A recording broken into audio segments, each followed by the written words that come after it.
Coming to you live from the JRE Tobacco Aladino Mobile Studios, it's the Cigar Pulpit.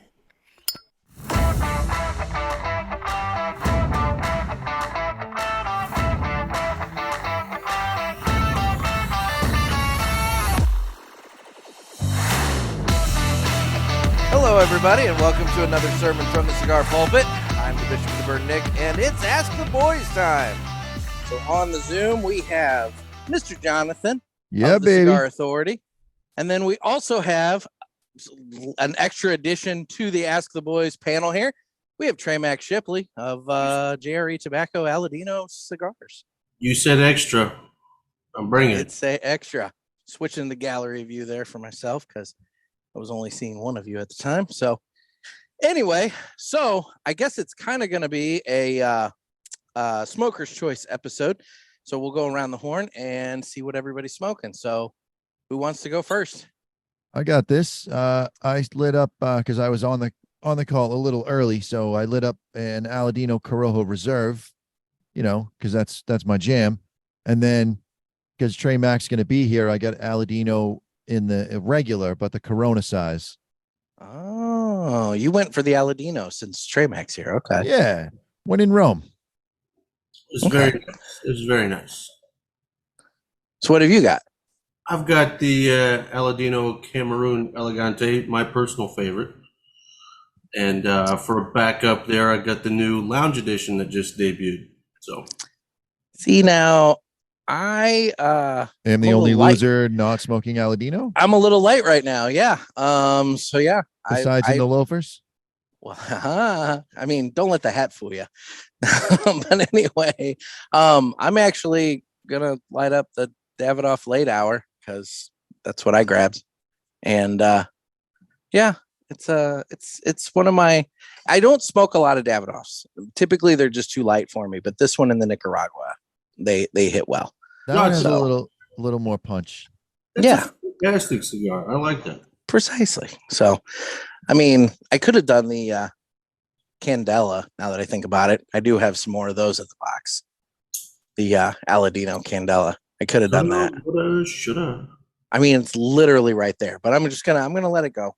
If it becomes a 3-hour show, you got another cigar going. There you go. Now I want to clear something up here. Now that we have Trey Mac on, I want to know where was the snub that keeps being brought up? I have no recollection of snubbing anybody. Listen, I'm a millennial. I'm a sensitive creature, by nature. And Nick brought it up on the show you were on. Well, Trey Mac did this, that, and that, and you were like, "Yeah, it's cool. Moving on." That was it. That was the snub. That was cool. No big deal. Oh, I thought it was more than that. I was kind of hoping. No, I mean, that was enough to really make me, think about it a couple nights. Again, I'm a sensitive creature. Fair enough. So the last time you were on, Mr. Jonathan, you brought up the fact that it looked like I had a cameraman because my freaking camera keeps moving around. And I'd done a little bit of looking into that. And actually, Nick Gervais got back to me and told me a little bit about it. I guess these new iPads have some sort of dynamic camera that will follow you around. Nice. And so that's what that is. The problem is when I don't want it to follow me around, like just a few minutes ago when I was looking down at something, I looked up and it was like panned down slightly. So, that's kind of obnoxious, but technology. See, my camera's on a little cart, so I can put my feet on it and make it follow me around, but it's not real. It's me doing it. Okay. I'm jealous. I don't have any of that. You got the cowboy hat though. I guess I can go. You got whatever like super awesome lighting fixture you have going in there to make it look like you're coming to us from the back room of a strip club. No, I can change these colors. I went a little overboard with the lighting in this. One would have been sufficient. I bought 3, but You look like if Kenny Chesney and Ron Jeremy had a baby.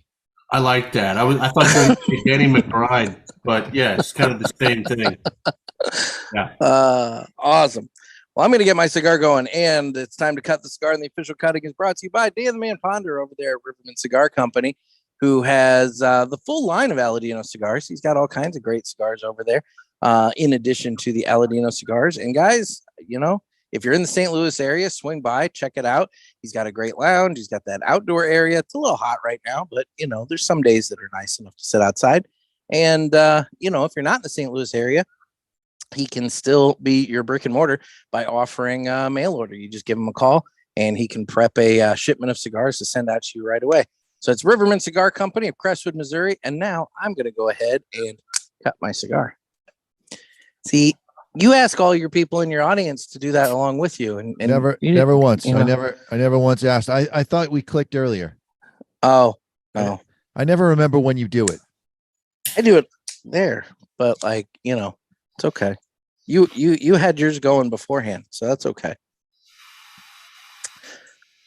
But anyway, so I'm doing that little trick that Greg Free mentioned on Friday's show with me he's from Puerto Libre, where after he cuts the cigar, he kind of taps it on the palm of his hand a little bit to get that schmuck, the little extra pieces out. Dust, yeah. Yeah, I'd never done that before, and it's like just a nice little addition to the light up routine that actually what works do you a lot. Spit out while you're smoking the cigar? Well, theoretically, nothing. Yeah, I don't know how I feel about that.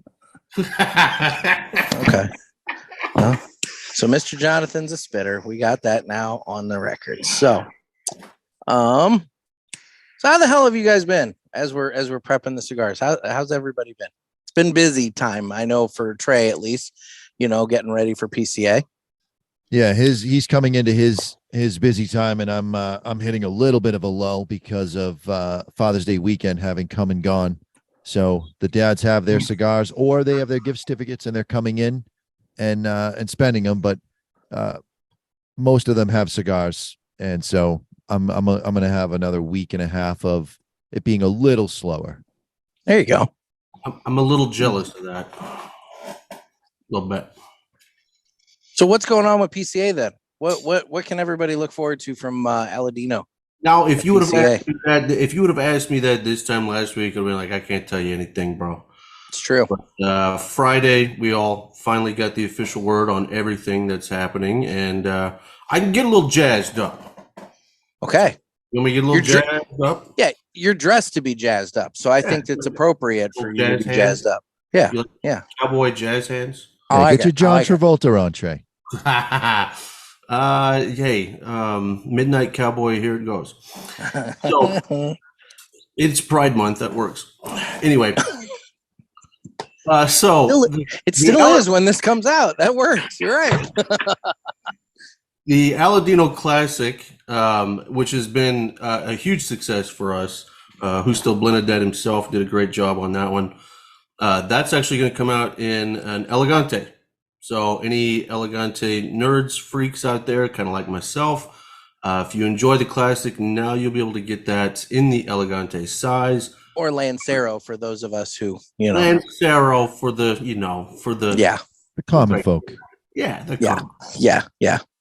But I'm super excited about that. And that was kind of a surprise that no one had really talked about. And it was just a nice, pleasant surprise. Needed to happen. I'm excited because I already like the Classic, and I'm an Elegante freak. I'm a Lancero freak. So that'll be fun. Real fun, if we want to get real crazy. We are going to do it's a very limited product, only 600 boxes. But Julio is putting something out for PCA that's limited and a little cryptic, but it's going to utilize the Cameroon that we've been so successful with, and our Habano, along with another leaf that we have never used before. And that's probably all Justo wants me to say right now. So if I'm understanding this correctly, and I've had a conversation with Justo, is that the secret leaf that his dad grew? Yes. His dad Julio is a little bit of an enigma. For starters, he's a collector. Yep. And he's not all that picky about the shit he collects, from goats to rabbits to guineas, tobacco seeds, rolled cigars. Yeah. He's just a fucking pack rat. Eccentric salespeople. The number of times Hey! that Justo has said to me, and then I walked into the room and I see this wall of cigars. It's unbelievable. His dad has it hidden. He just does stuff. Well, yeah, and in fact, I'll spill a little bit of the beans. We thought we knew exactly what Julio was going to do for PCA, and we'd been planning for that. And then he pulled an audible with about a month to go and said, actually been working on this that I haven't really told anybody about, and we're going to do 600 boxes of these things. And we were like, what? But the dude's batting 1,000, so I'm not going to disagree with the man, especially that lounge cigar that we put out with the first time we used Sumatra under the Aladino label. That Sumatra is absolutely fantastic. We're going to do future projects with that this fall. That's not what is in the limited PCA cigar, but yeah, that's just kind of how it rolls. Like Julio's got all sorts of surprises. I absolutely love the man. It's great. Perfect. So you've got the classic Elegante. You've got this limited edition cigar that for those shops that maybe are curious as to how to get that, I guess they need to talk to their rep or broker, or you talk to you, you know. Yeah, I mean, hit up your rep or broker for sure, because it's this week. I'm going to start hitting everybody up starting first thing in the morning. Smart. Again, 600 boxes is not very many boxes. They'll be gone real quick. So those who in the know, we'll get them first. It's so smart of you to go out and preload this. Did they give you samples? We won't have samples till we get to PCA. All right, because you still can build some hype on that and generate some extra sales. Yeah. I've done the PCA Trade Show 3 times as a seller, contracted by a manufacturer to stand in the booth and close deals. But what a hard job, because it's very similar to retail sales, but you're not talking about trying a single here, trying a single there. You're talking about $10,000, $50,000, $100,000 orders, and you've got to really be able to dial in and figure out what kind of retailer you're dealing with. Is this a hobbyist where he wants to hear something like, oh, there's a new size in the Elegante? Or is this a businessman that wants to know what the ongoing deal could be if you hit a certain buying threshold? And you've got to be able to ascertain that. You've got seconds. Yeah. I mean, to be honest, Jonathan, that's very similar to every time I'm going to a store trying to just sell Aladino in general. I have to, within seconds, be able to figure out, number one, where am I regionally? Because people talk different regionally. They act different regionally. And then 2, like, what kind of store is this? What kind of products can I sell them? And I got to be able to identify that, like, within seconds on the fly of going into an establishment. So PCA is roughly the same thing. You got a little bit of a heads up, but yeah. The major difference between working the retail side is that guy's coming in to buy a cigar. He already said yes to cigars. Yeah. When you're a buyer, and I've been on both sides, when I'm a buyer, I'm looking for reasons. There's 4,000 booths. I'm looking for reasons to eliminate booths because I can't take on 4,000 new products. For sure. I could take on maybe 40 sizes, period. Yeah. Oh, you've got 9 sizes. Okay. That you just took up 25% of my buy for the whole show. We can't do it. Yep. Now, are you going to PCA this year, Jonathan? No. Dave will be there, though. Dave will be there. Right on. It's okay. So you got those 2. Anything else that you want to hype up for Aladino here? This is your moment. Well, we will take pre-orders at the show for the fall limited release. Every year in the past we've done the Reserva Corona size number 4 is what we called it, but that's going away this year, possibly next year as well. We have a new cigar that we want to debut. It's going to be in a Toro size, and that will be our. We'll just call it Dark Sumatra. That's what we're calling it right now. But I was part of the blending process and fell in love with it. We used the lighter version of that cigar for our lounges. And when that got debuted last week, I'd kind of forgotten about it in the blending process, the light Sumatra. And then we smoked it. I'm like, man, I don't know if Julio tweaked a few things or if just sitting around for that extra 5 months changed it this much. But that light Sumatra was absolutely fantastic. So now I'm like double pumped for the fall release of the dark Sumatra. And Perfect. this is the week. Call your retailers, ask them questions because we'll be there. We'll be taking orders. Gotcha. This is good. Okay, so we have some fun things from Aladino to look forward to at PCA. I like that.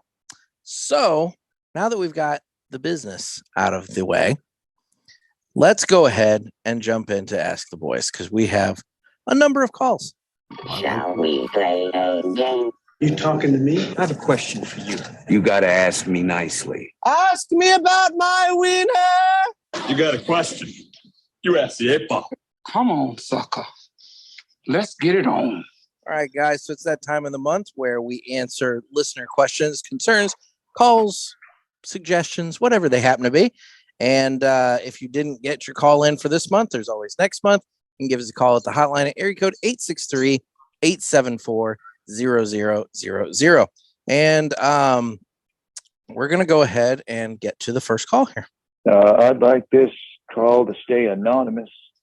I just want to know why Mr. Jonathan looks so damn handsome on Twitter when he's smoking that Aladino Corojo Reserve. You dig? Well, thank you, Mr. Anonymous. Anonymous. Very nice. That was very nice of you to say that. I'll say it again. It is Pride Month, so make sense. All right. Well, for those of you who are listening to the audio side of things, I'm going to be switching buttons on the mixer board quite a bit. So this is going to be one of those episodes where there's quite a bit of video only content. And so this is going to be the first point, whatever, where I switch them out. So if you're listening on the audio side, you're going to hear like a split second and then we'll be right back. But video side, you get a little exclusive right now. So Facebook is getting some extra right now. Yeah. So this week I was in a therapy session with my girl for reasons that can stay nameless. And Yes. I said something very heartfelt and I got a little tear in my eye. And then I said, sorry, was that gay? The therapist is gay. And I did not know that. And I didn't say it in a negative way. It just came out of my mouth. But you used the term in a derogatory fashion. Oh yeah. And she was horrified, but he took it on the chin and said, hey, it's Pride Month. You go for yours. Took it on the chin. Oh. You know, Trey Mac's up for the next. He needs to tell some embarrassing shit for the next time that it goes to video only. He's got some stories. He's got some stories. All right. Well, we're heading back to audio right now. So, all right, guys. Yeah, we're apparently sharing embarrassing stories in the video only segment there. So, if you don't check out the YouTube, this might be a good episode to do so. All right. I can't believe that you're not itching right now. That was some horrific shit. Yeah. You should be on YouTube. I mean, come on. Do you have salve? It's like a lotion. You know, you know. Is it hidden in a lighter? It's hidden in a canteen. It's like in the bill of my. Yeah, exactly. All right. Next call here. Hey Nick. So this is Clay, by the way. I have a bone to pick with you and Noah. So when Noah co-hosted and you did the fight game, look, man, I know you're a Star Trek guy. You don't like Star Wars as much and all this stuff. I'm a Star Wars guy. I kind of feel the opposite about Star Trek. It's not horrible. It's just not my thing. But dude, all the abilities, especially in the most recent movies of force powers, even if you go back to the original Star Wars, the effect of mind control on your opponent is huge. So if a snake with force powers were fighting a steel Martha Stewart, then the snake's going to win because he can mind control Martha Stewart to walk her ass into a forgery or a foundry, just like in Terminator 2, and make her take a swan dive into one of those big molten pits of hot metal. And then that's the end. Snake wins, hands down, man. So that's my opinion on that. And stay safe, stay smoky, keep up the good work. And talk to y'all next time. Bye. All right. I got two things to say about this. Okay. Number one, the bit is called Ask the Boys, Not Tell the Boys. Number two, Well, you know, I demand that you give me your lunch money right now, and I want you to pull your underwear up over the back of your head. That was painful to listen to. so I know what he's talking about. We do that bit super fight on here, and it's you have two, fighters, and they have a number of specific characteristics. And in this case, you had a snake with force powers versus Martha Stewart, who could turn herself into steel. And I contended that Martha Stewart would win because ultimately she would stomp the snake. She'd somehow find a way to get and stomp the snake. And you heard his contention. Yeah, I can't believe you just made me relive that thing a third time. Well, I'm sure Trey has a number of thoughts on this. I'd fuck Martha. Oh yeah. No. Yeah. Like, as it is right now, who in the world had on their 2023 bingo card that at 80 something years old, you would totally have sex with Martha Stewart? Oh, I would have tagged Betty White on her 99th birthday. What about B. Arthur? She's a little scary. Younger B was real nice though. She was a Marine. Younger B was good. She drove a truck or something for the Marines, and she was a Marine. She knows a few things about snakes. She's probably got a bigger dick than all three of us, quite frankly. Well, not anymore, but Yeah, rigor mortis is a motherfucker. It's nature's little blue pill. All right, we're moving on. What's up, Nick? What's up, Mr. Jonathan? Hope you guys are well. Nick, happy belated Father's Day. So much respect for you for spending as much time as you can with your son. I'm a father myself, so I know having to be able to spend time with my kids and also enjoy a good cigar is a little bit hard. So respect for you for that, my brother, for trying to do your best. Mr. J, serious question for you. I have a Wynter humidor, Whynter humidor. The 300 count humidor that holds, obviously 300 cigars. The percentage on my humidor, for some reason, when I plug it in, is not staying where I want it. It goes up to 80, 85, which is dangerously high for my cigars. I want to stay between 68 to 70%. But for some reason, the temperature on the control only goes up to 65. I've seasoned it. I've cleaned it out. I've let it sit for 72 hours, made sure the humidity was staying where I wanted it. But as soon as I put cigars in it, it goes up higher. What can I do? I've moved it all around the house to find a perfect spot for it. Finally found one, but still it stays around 77, 78%. I've got to wind up unplugging it and opening the door and keeping it somewhat low where I want it. I've done the Bovita packs. I've done the gels. I've done the distilled water. I've done everything I can, but for some reason, when I plug it in, it goes up. What can I do? Any ideas? This was a Christmas gift 2 years ago, so it's not like I can take it back. What do you got for me, buddy? Hope you guys are well. Talk to you guys soon, and stay smoky. Oh, by the way, I am smoking the Above and Beyond by Blanco Cigars. If you guys haven't tried these, it's absolutely amazing. I've got the Blanco 9 I'll be smoking here next. Yeah, stay smoky, guys. Talk to you soon. Bye. So those units are notorious for spiking the humidity, and shooting for 68 or 70 is actually too high as well. What you want to do is reverse that seasoning that you did. Open the door, get a fan on it, and get as much moisture out of any of the wood that's in that humidor as you possibly can. And then get a reading with the door closed where you're at. You want to be, if you can do it, you want to be at 60% or even lower. 55 would be ideal before you put the cigars in. When you put the cigars in, you're taking up extra airspace And the cigars are also going to impart some moisture into the air. It's going to go a couple of days. It might spike a bit, but do not put any humidification in there whatsoever until everything settles. And it can take a week.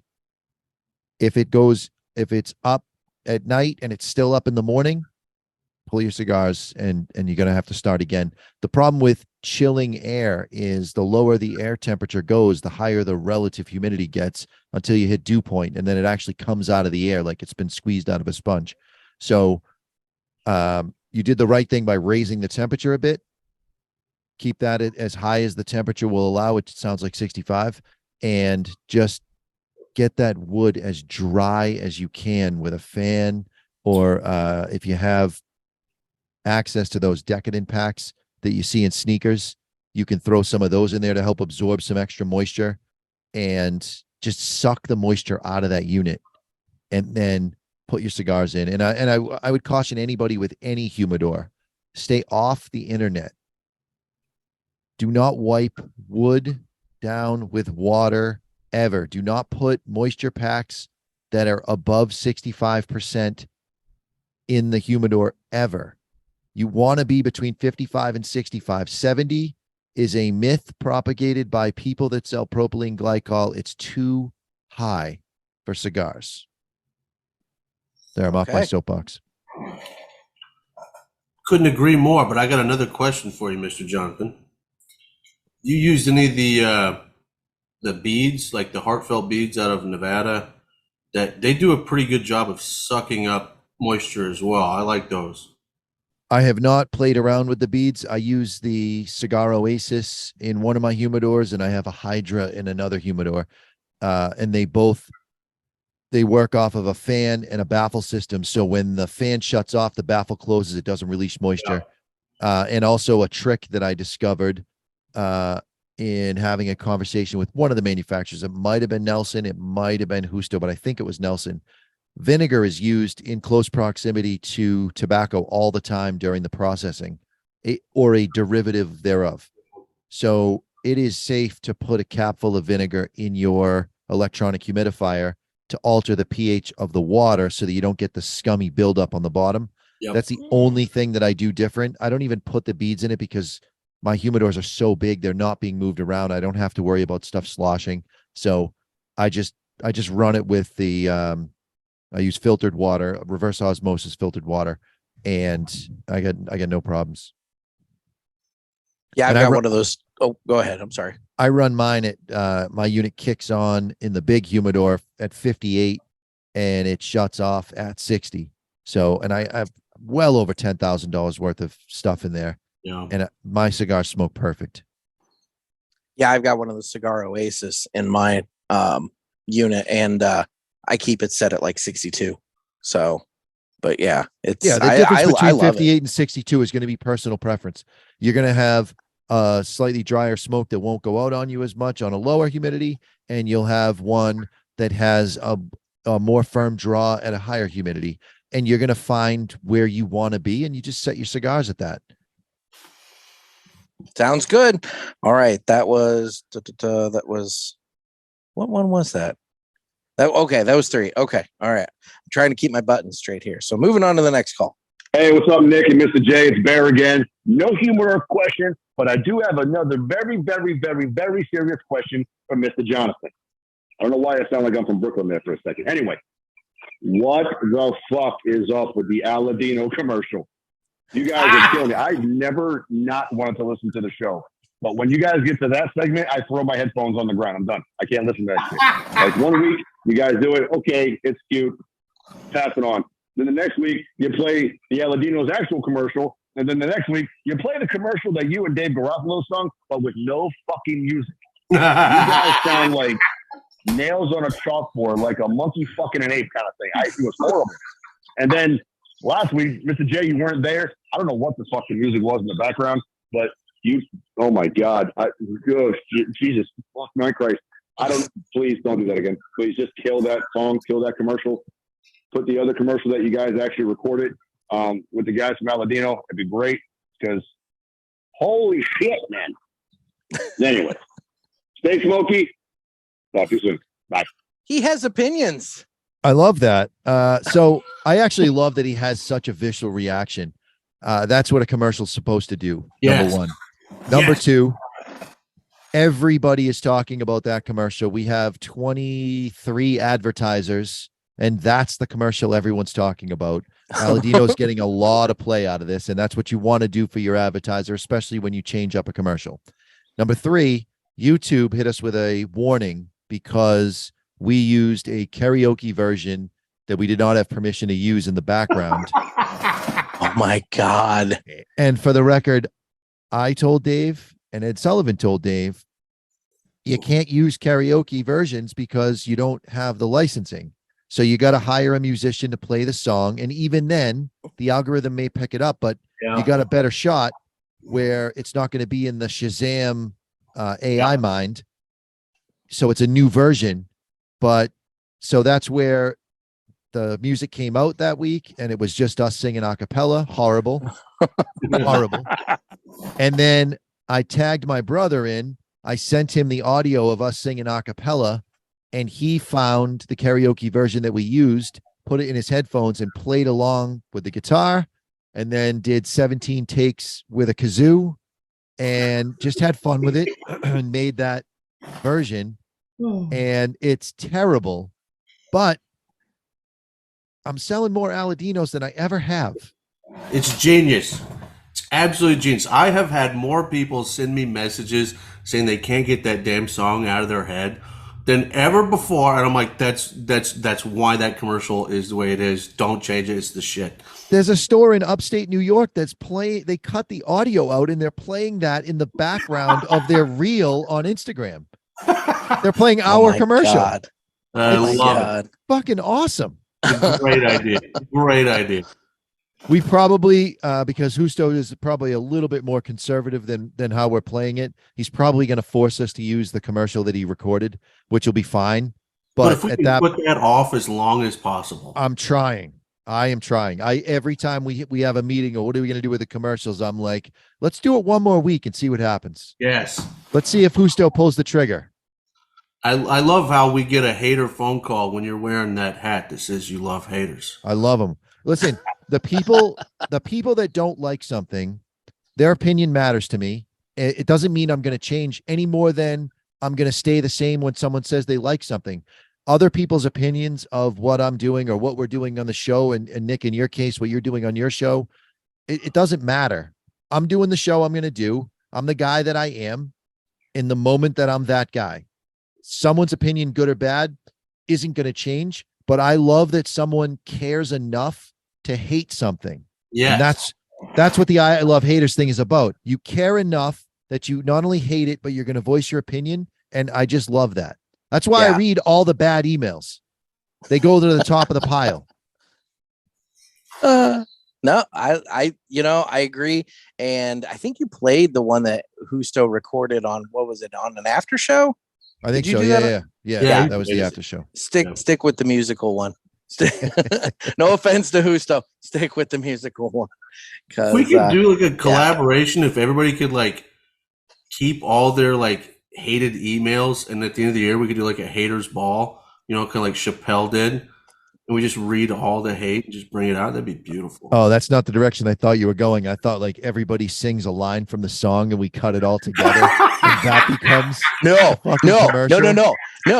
Treat this like We Are the World, and we could like you could like have everybody come in, and then all at the end we're just all jamming. We're just like Corojo, Aladino Corojo, and just like you just get everybody all in like oh my God, you even need to do a video version of this where you have like the risers and we're all standing there, and Trey could pretend to be like Stevie Wonder with the glasses there and just kind of bob his head around. I love it. Oh, I'm actually jealous of his glasses because I use a DJ spotlight because my basement's dark in the spot where my studio setup is. I got lights on either side of me. So I set up my DJ spotlight to shine on me. If I had sunglasses right now, I'd be able to see the screen. I swear to God, there was a time where like people were sending me messages on the shows that go on like, are you just wearing glasses to be cool? And I'm like, this spotlight right in front of me, I can't see shit. I don't have glasses. I can't see nothing. Gotta have them. Okay. All right. Well, we're going to go video only for another split second here so I can load up more calls. So if you're listening to the audio, you're about to miss something. Okay. So now I guess it's Trey Mac's turn to spill something embarrassing. I once sold some sheep so that I could go to Vegas with my friends. And we stole a van. We went to Mexico. I'm sorry. That's going to need a little bit more background. That's a story that takes like an hour, but that's not. Well, why would you throw it out when you only have a few minutes? I just say, for the people, that's a hell of a tease. All right, hang on. Let me just ask some clarification questions here. So you had sheep to sell, yeah, but you didn't have a van. So you sold sheep, stole the van. Yeah, in fact, like my buddies, it was spring break during college, and they were worried I wasn't going to be able to go on the trip because I was short on funds. I got together the night before the trip, and we were drinking, and I'm like, don't worry, guys. I sold my last few sheep. I can make this trip. And they're like, you got to be kidding me. Like, I'm country as hell. None of my friends are. They're like, you got to be kidding me. I'm like, no, I sold my last sheep so we could go on this fucking excursion. And then we're like, well, we need like 3 cars to carry everybody. We looked around, and there was our landlord's van that hasn't been touched in months. It was a 15-passenger van, so we decided to, What when you got back from the trip to Vegas, what did you fuck if you didn't have any sheep left? Well, that is an issue. You got to think about that. When you're a country boy, you're like, I better pick up some stray. Well, I did bring a girl back from Mexico. I didn't know what I was doing was illegal at the time, but I got duped into that. But you get rid of some sheep. You got to bring something back from Mexico. We'll just leave it at that.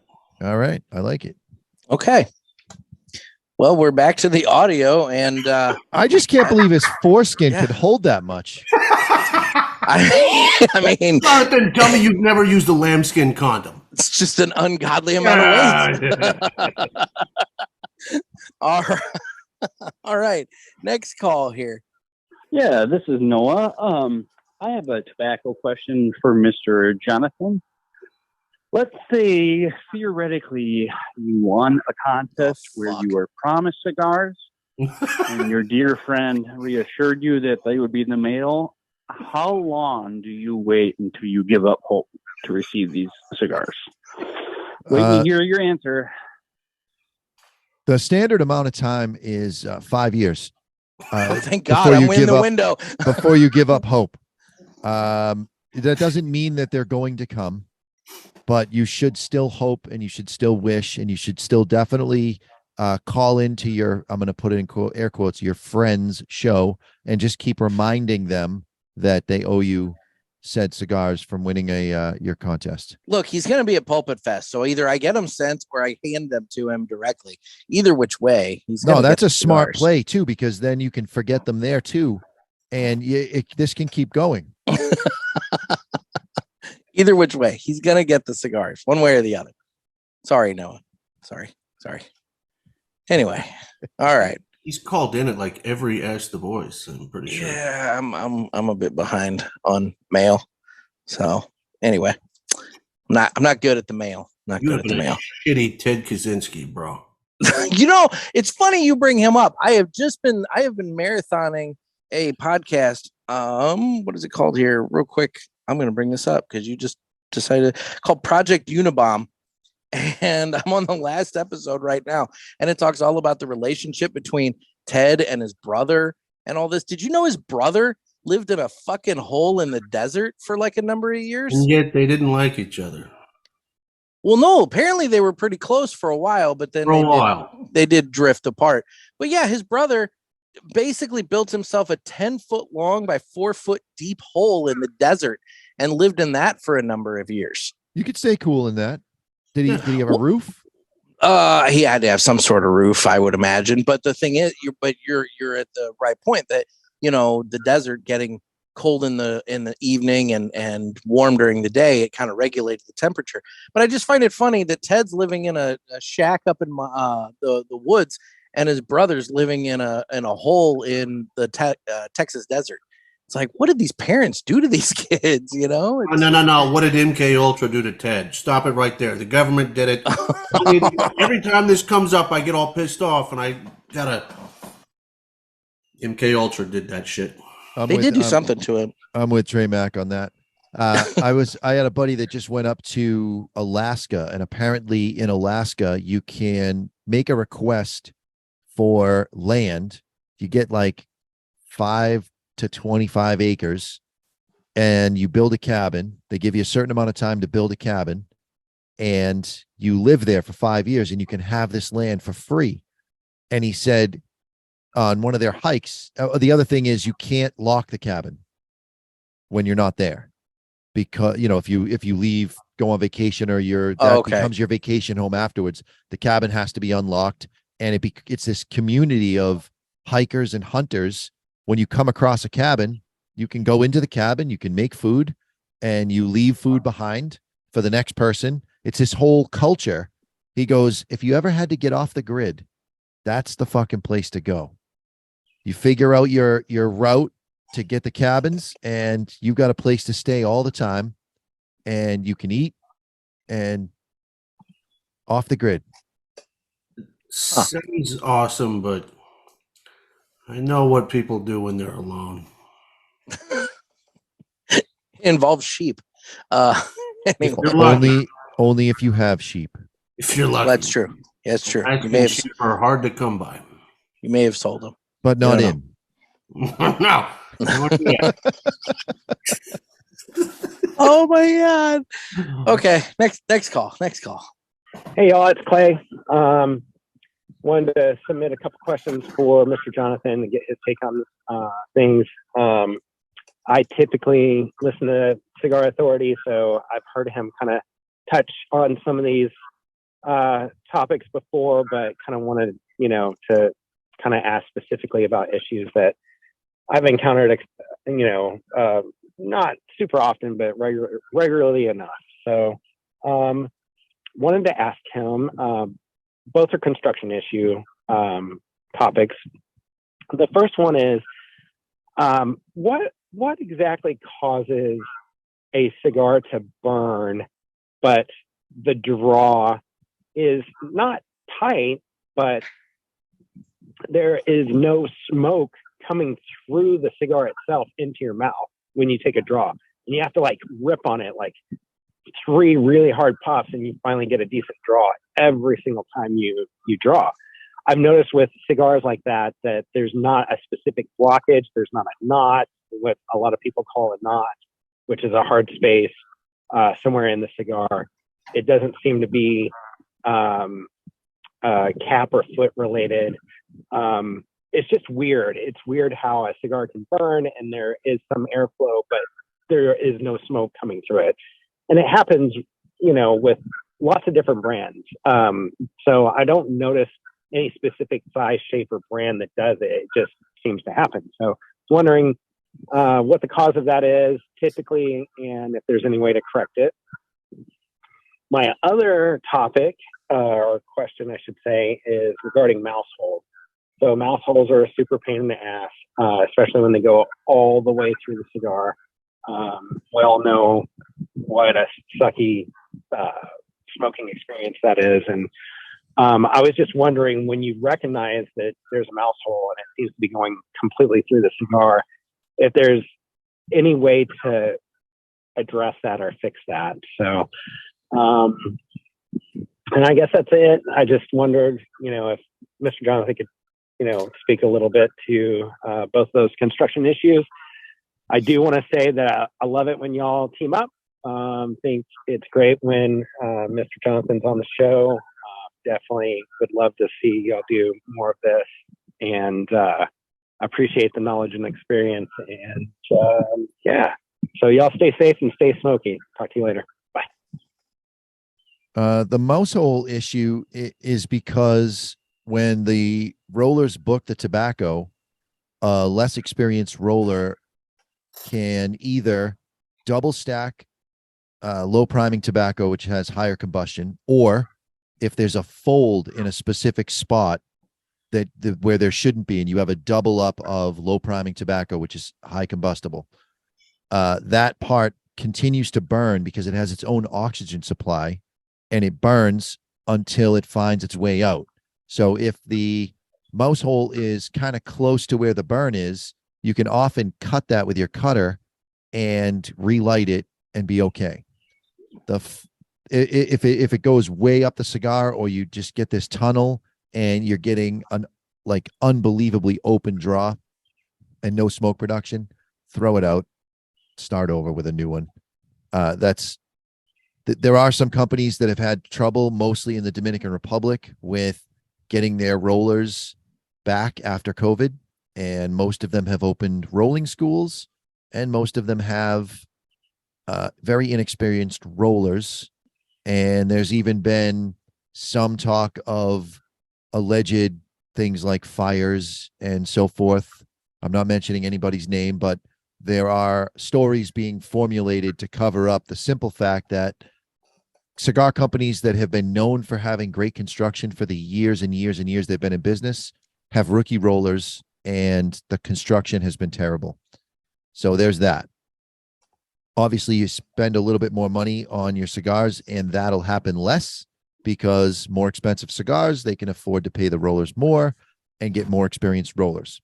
The first question he had about you've got a suspect draw and not a lot of smoke production.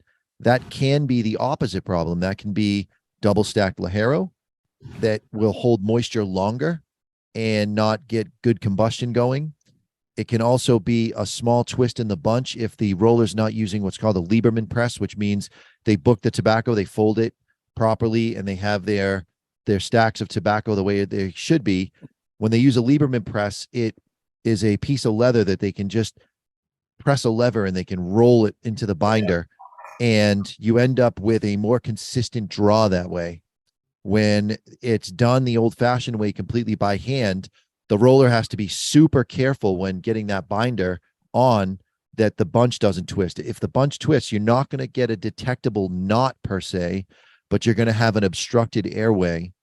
And it's such an easy thing to do that there has been a rumor for the last decade that 50% of Cuban cigars don't draw because the rollers are attempting to essentially have a coup from within to ruin the smoking experience, so people don't want to buy Cuban cigars anymore because they're unhappy now that they have some internet and they can see what's going on in the world. They're unhappy that all this money's being made on these cigars and they're making $22 a month.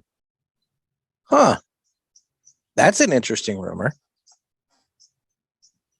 Yeah, I can't divulge my source on that rumor, but it's inside. I will say, going back to the mouse holes thing, I noticed it really, really bad during the height of COVID. That there was a lot of that going on. And it seems to have kind of cropped back up a little bit here lately. No like specific company that I can necessarily name off the top of my head, but man, it's obnoxious when it does happen because right at the height of COVID, you had rookie rollers in their first couple of months of rolling, and they just didn't have enough experience. And the company needs to make cigars to survive. Mm-hmm. So everything was rushed. I know of several companies in Nicaragua that had always prided themselves on 90 days of post-roll aging. And the information was getting down to the rep level, because I'm smoking the cigar with the rep doing an event, no principal owner or anything, and saying these cigars are young. You get to halfway and it tastes like a litter box. Yeah. And the guy's like, yeah, they're rolling them they're shipping them after 30 days. The cigar's just barely crossing out of its sick period, barely at 30 days. And the hope is that it's going to take long enough to get to the retailers. But if you can get a container to clear customs, it's getting to the retailer within 10 days once it clears. Yeah. Meanwhile, Justo's down there finding stuff that Julio rolled 8, 9, 10 years ago. And was like, whatever, we'll do something with that. Listen, there's a reason why I smoke Corojo Reserve every day. it's because there's no ammonia. I smoke everything that comes into the store, but it's very rare that you see me smoke multiples of anything else during the day. And I'll smoke 2 of these a day because it's just a guarantee. All right. Trey, anything to add to that, or are we moving on to the next call? No, it's spot on. I think everything was said needed to be said. All right, then. Next call here. Hey, y'all, it's Clay. Wanted to submit a couple questions for Mr. Jonathan. Oh, shit. That's the one I already played. Things. Hey, y'all, it's Clay. Oh, no. Busy man there. I don't know if I don't know. I don't think I could stop that. So we're just going to talk while that plays. Fair enough. And yeah. So anyway, let's go around the horn and talk about the cigars. So, what's everybody thinking on their cigars? I'm at the absolute sweet spot of Aladino Corojo Reserve. When you get down to the last inch and a half, it gets so fucking good. I'm past there's no more strength in the cigar. It's not the first third is sometimes you can feel your fillings. It's so strong. And then you get to the end, you got some tar built up in there. You've got some added flavors, and it just, for me and my palate, it just hits so good. I can spend 40 minutes on the last inch and a half, even if it took me 40 minutes just to get there. This is what I savor. I love that final third too. It's good. And your Cameroon there? Well, I'm kind of cheating. I mean, this is literally my favorite.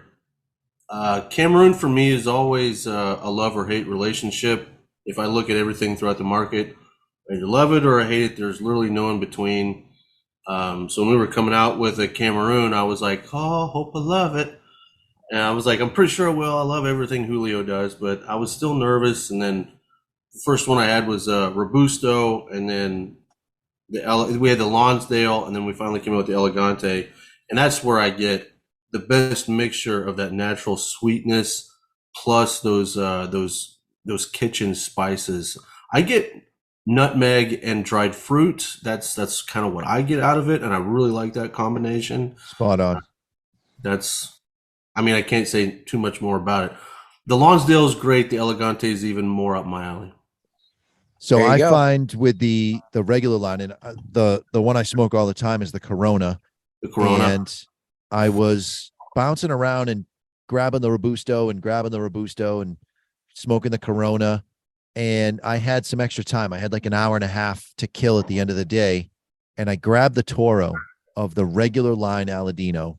Mm-hmm. And that's the cigar that Dave had handed me when he had to admit to me that he took on Aladino. And we were in a buying freeze. This was right around Thanksgiving, and the cigars were shipping to us. And I'm just like cursing him up and down for being a pussy and taking on the brand just because Justo's his friend. And, this is why you can't be a buyer anymore. We got to have somebody else talking. And he's like, will you just smoke the cigar? And I lit it up and I'm like, when do they come? And he goes, that's exactly what I said. And I just don't gravitate toward Toros, but there's something special about that ring gauge and that length and whatever they're doing with the blend. The Toro in the regular line is fucking phenomenal. It really is. Why is that you don't gravitate towards Toros? Because I've talked to some retailers, and some of them have said that they really like Robustos and the smaller sizes because, over the course of a day, they smoke so many cigars that they like them to be shorter and they can get through more. Is that kind of it? Or yeah, that's exactly it. I'm not just smoking cigars. I try to smoke through the cases because I'm also checking to make sure that my guys are properly humidifying the cigars, that things are not being bleached out. So I try to be in the cases every day and move around from case to case and smoke different wrappers. I'm not a big Connecticut fan, but I will smoke a Connecticut a couple of times a month to just make sure that that case isn't being over humidified, because the Connecticut's are the ones that you're going to see it on. So I go Robusto because I can bang through a Robusto most of the time in 45 minutes. So now I can hit 5 or 6 cases in a day. And in the course of a week, I've checked all of the cases and all of the humidity therein. You know, going back to what you said about not being much of a Connecticut guy, I'm not really either. But when Dave's out at PCA, you need to have him swing by the Fuerte Libre booth and get you one of those Sun Country in the Corona size, because that's what I smoked with Greg on the last show or a couple shows back, and lights out, man. I mean, absolutely lights out. Great cigar. There's nothing like it on the market. Nothing. So, Trey, are you a broker or are you an in-house rep? I was the first in-house rep Aladino hired, so I get pulled into all sorts of stuff, which is fun. It's humbling and it's exciting, and I don't have a normal job. We'll just put it that way. Our Aladino rep, his name is Edgar, and he is he's a broker, but man, and he has a lot of brands. But he always makes sure that he has Aladinos when he comes in for samples. And we could try anything that he has. He's got trunk stock from everybody, but he always makes sure he brings Aladinos. He's a good ambassador for the brand, as are you. Yeah, Edgar's a great guy. He's been in the game a long time. He's seen fads come and go, but he's a good dude. I love the guy to death. He's a wealth of knowledge, too. If you ever have a question about a brand, he can tell you the owner of the brand and what the guy liked to drink and what the idea was behind the blend, especially if he ever carried it. Oh, wealth of knowledge. Edgar's great. Well, very good. Well, let's move on to the next call here. Oh, I hope he hits the wrong button again. Hey, guys, it's Bear. One more question for you. Hey, Nick, are you going to be coming to Ybor City for Heritage Fest in December down here in Florida? We'd love to hang out with you, buy you a drink, smoke a cigar with you, bullshit with you. I know you'll be busy. If you've got the time, that is. Again, Mr. J, you're going to come? You should come down. It's an awesome fucking time. It's Florida. It's not New Hampshire. I tell you one thing, the temperatures will still be in the 80s, not probably like in the 50s up there with you guys. Anyway, let me know. Love to hang out with you, buy you a drink. Talk to you guys soon. Later. Heritage Festival in Ybor is that first Sunday of December, I believe. I will have already left that area. My sister lives in Largo, Florida, and I got invited back to National Living Legends of Dance to DJ and teach for them. So that is the second weekend in November. So I took the week off beforehand. I'll go and hang out with my sister and then do the event and then fly home. So I will be down there that second week in November, the week that is before the second weekend. I think it's the 10th and 11th is the National Living Legends event. Yeah, I'll be down in Palm Coast, Florida, I believe in mid-October for an event over at Ashes and Ale with Ken's place with Mickey Pegg. So you got your challenge going? I'm gonna bring it. You better believe it. Because rumor has it that he's worse than Nick Perdomo about having it. Really? Yeah. Nick gave out a lot of fucking cigars. He was bullshit. Well, peek behind the curtain here for a moment. All these manufacturers should be bad about having their coin because it's a great way to get people to try the product and all that kind of thing. But they're all type A personalities. So they want to win. They want to win. And listen, Nick is an extremely generous guy. When I went down to Nicaragua and toured his facility, he said to everybody, he kind of polled everybody at the beginning and said, how many cigars do you smoke a day? And guys were saying 1, 2, 4. I'm like 8. And he's like, 8? What? I'm like, yeah, that's, I work in the store, so I smoke all day. And he said, all right, the reason I'm asking is I noticed that there's a lot of gluttony when people come on the tours. If you normally smoke 1 or 2 cigars a day, maybe you bump it up to 4. Everyone's going to have plenty of cigars. You don't have to worry about running out of cigars. You'll have a cigar for in the morning. We're going to give you plenty of cigars every day, but don't be a pig. Just try to stick to what you normally smoke. So I went down to 4 while I was down there. So you actually, so you took your average down in order to not be a pig. Well, I just don't. You didn't want to be rude. There's a lot of pressure when you're representing Dave on a trip. Oh, so I can imagine. You just have to do the right thing. I think I told you the story about I was visiting my sister down in Florida, and we went to a cigar store, and it's Corona in Florida. So we walk in and we sit down, and I say to her, "You order the scotch and I'll go get the cigars." And I was looking for a specific Byron that I knew they had, that I had run out of in my store, and I hadn't smoked in a while, and I wanted to smoke a Byron on my vacation. So I'm walking around, and this dude comes from around the counter, and he's looking at me hard.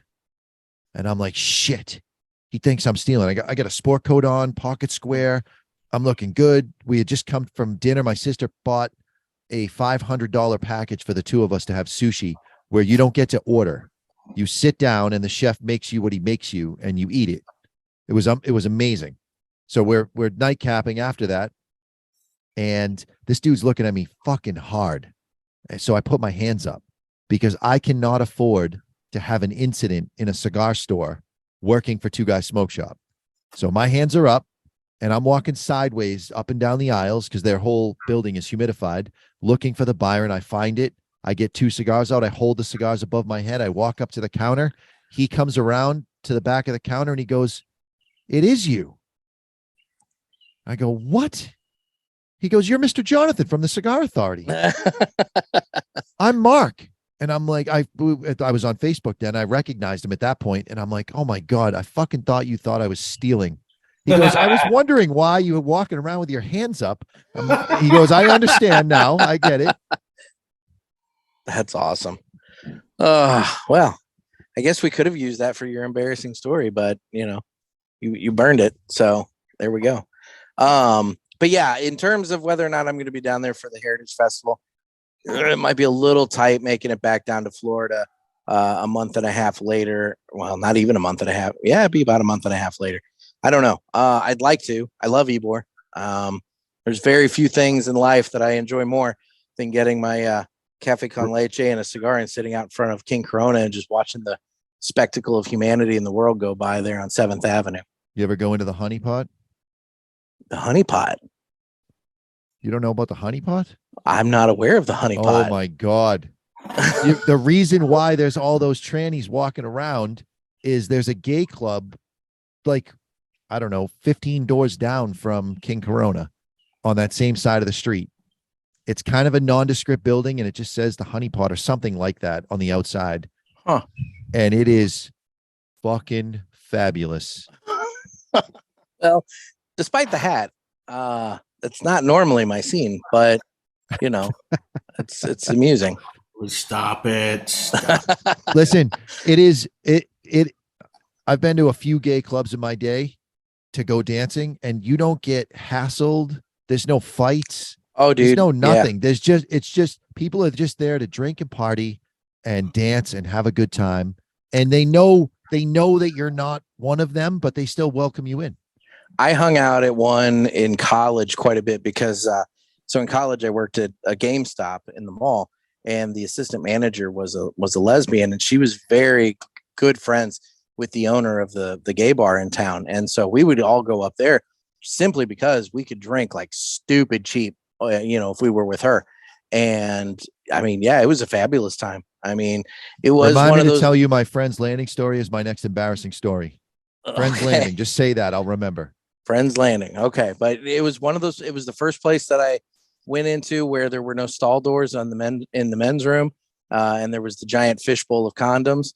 And it's the only place that I've ever had somebody buy me a drink in terms of like trying to, initiate conversation. But hey, I'll take a fuzzy navel, whatever.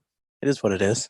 So anyway, might get a little more than a fuzzy navel there. I actually saw, it was great. We were up there for a drag show one time, and I may have told this show or a story on the cast. I don't remember, but we went upstairs, and because she knew one of the drag queens, and it was their first show, and so we went upstairs to congratulate in like the dressing room, and there's a guy sitting there. He didn't have his wig on, so he had like the skull cap, covering his hair, and he's sitting there in a bra and thong. And just down the way, there's another drag queen dressed similarly. And before you know it, the one down the way comes over to the first one and is like, "Where's my money? You took all my money." And he's like, "I didn't take any of your money." And next thing you know, there's a brawl. Like these two are just beating the hell out of each other in, push-up bras and panties and skull caps, just beating the hell out of each other. And these other drag queens are pulling them apart. And it was the funniest fucking thing I've ever seen in my life. Lead press on nails flying everywhere. It was just crazy. It was great. So anyway, well, we're going to head to video only for another second so that I can switch out buttons. So once again, check out the YouTube for that. Okay, so whose turn is it for a funny story? Is it my turn? You're up. All right. So I'll explain the hat. So in 2005, I bought a sheep. No, Let's go the throwback. I was hanging out with a couple of people, one of which being who would eventually be my ex-wife. And, for whatever reason, as you're drinking, various things sound like good ideas.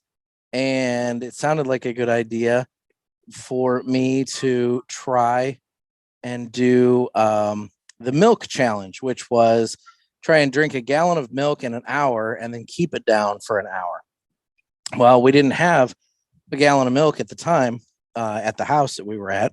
So we went up to 7-Eleven to pick one up. And as I was there and I was very drunk picking up this milk, I walked by this display of hats and I saw this lavender hat with the word "sexy" written on it in white cursive script with, I think there's even a heart. I can't, the damn camera's panning down. I think there's even a heart maybe on it. And I just stood there and I was drunk and I was like, I want to be sexy. So I bought the hat. And this is my drunken 7-Eleven milk challenge hat. And I failed the milk challenge because nobody can keep a gallon of milk down. Nobody can drink a gallon of milk, much less keep it down for an hour. When you say keep it down, you mean not throw up? Exactly. Or shit your pants, probably. Yeah, that's a lot of milk. I mean, if you're lactose intolerant and you drink a gallon of milk, well, then you're stupid if you're doing that. But yeah. So anyway, so that's the story behind the hat. All right. And we're back. So. And you were able to get it all out of your beard. That's impressive. It took a little while, and I did have to end up shaving like a portion of it, so I kind of had the Hulk Hogan thing going on for a period of time. You know about that. Yeah, you did that for a little while. But anyway, it's all fine now. Really took it on the chin there, buddy. There you go. Moving on to the next call. Hey, I think this is the comment line for having a question for. I've been smoking cigars for almost 1 year, and it's kind of hard to figure out the budget. What is some great advice of building my collection and having a good affordable rate on smoking cigars? I've been getting into bundles and cornets and other stuff that help me to be able to still enjoy really high-grade premium cigars. But I was just thinking of asking for some advice from some great people. Thanks. Bye. Who wants to field it?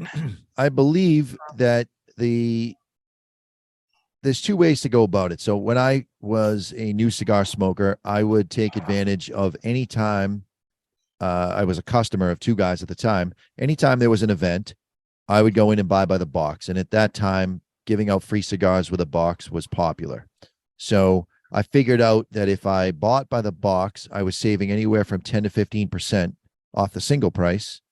And they would often try to give me cigars that were different than the ones I bought in hopes that I'd like those and buy those. So I would end up with a box of 25 and then another 5 to 7 cigars on top of that. And you do get bored.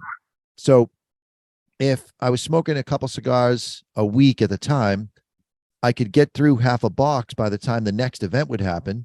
And I'd go in and load up and then I'd smoke those. So I still have half a box over here, a couple of singles left, and I got a new box that I'm smoking out of. And I did that a few times so that my collection in my humidor went way, way up. And by the time I got to the 5th event, I had a full humidor and a variety of cigars. And then I would just go in and buy cigars by the onesie twosies to be able to fill in gaps of, oh, I want something a little stronger. I want something a little milder, a Connecticut here, a Maduro there. And you just buy them in twos so you could smoke one and save one. And that was, for me, that was the most economical way to do it. You certainly can do, go to your local tobacconist and have somebody walk you around and show you the $5 cigars, the $6 cigars, the $7 cigars. You can get great cigars for not a lot of money. And if you can put the money together to buy by the box, you're going to get them for often $1 less per cigar. So it's a little bit more of a commitment financially initially, but if you're smart with your money, you're saving money in the long run. Absolutely. If I can piggyback on that, and you can yell at me because this is a little different. You can tell me if this is dumb in your opinion, but one thing I did when I was in college and really got into cigars, of course, I went out and bought some ridiculous humidors because I wanted to be cool. And then, you got to fill them and you got to maintain them. And I didn't know really what to do, and I was on a limited budget. So I went ahead and talked to my local store and that owner, and he's like, well, you need to find like a cheap cigar that doesn't bother you, that you can really, really fill that humidor with, and just kind of let them be there. And then the things you like, buy ones and twos and fill it up. And there were a couple things that happened in that process during college. One, some of these cigars that I was buying just to fill my humidor, a year later, they were quite a bit better than when I first bought them. And that led me to the next step was I would talk to the owner and I would look for what they call green tobacco. And you can spot these things if you really get nerdy and really get down into it and love the tobacco. You can start to taste things where, we talk about the cat litter box, the ammonia. But you can tell sometimes, this is not all the time, but every once in a while you'll find a gem where you're like, this is not bad tobacco. There's too much ammonia in it. It needs to sit. And I have a list of things that I know certain companies that bring things out too early and it's at a pretty good price, or stores just want to liquidate them. I scoop them up. I write a date on all the wrappers and I throw them in my box to sit for a couple of years.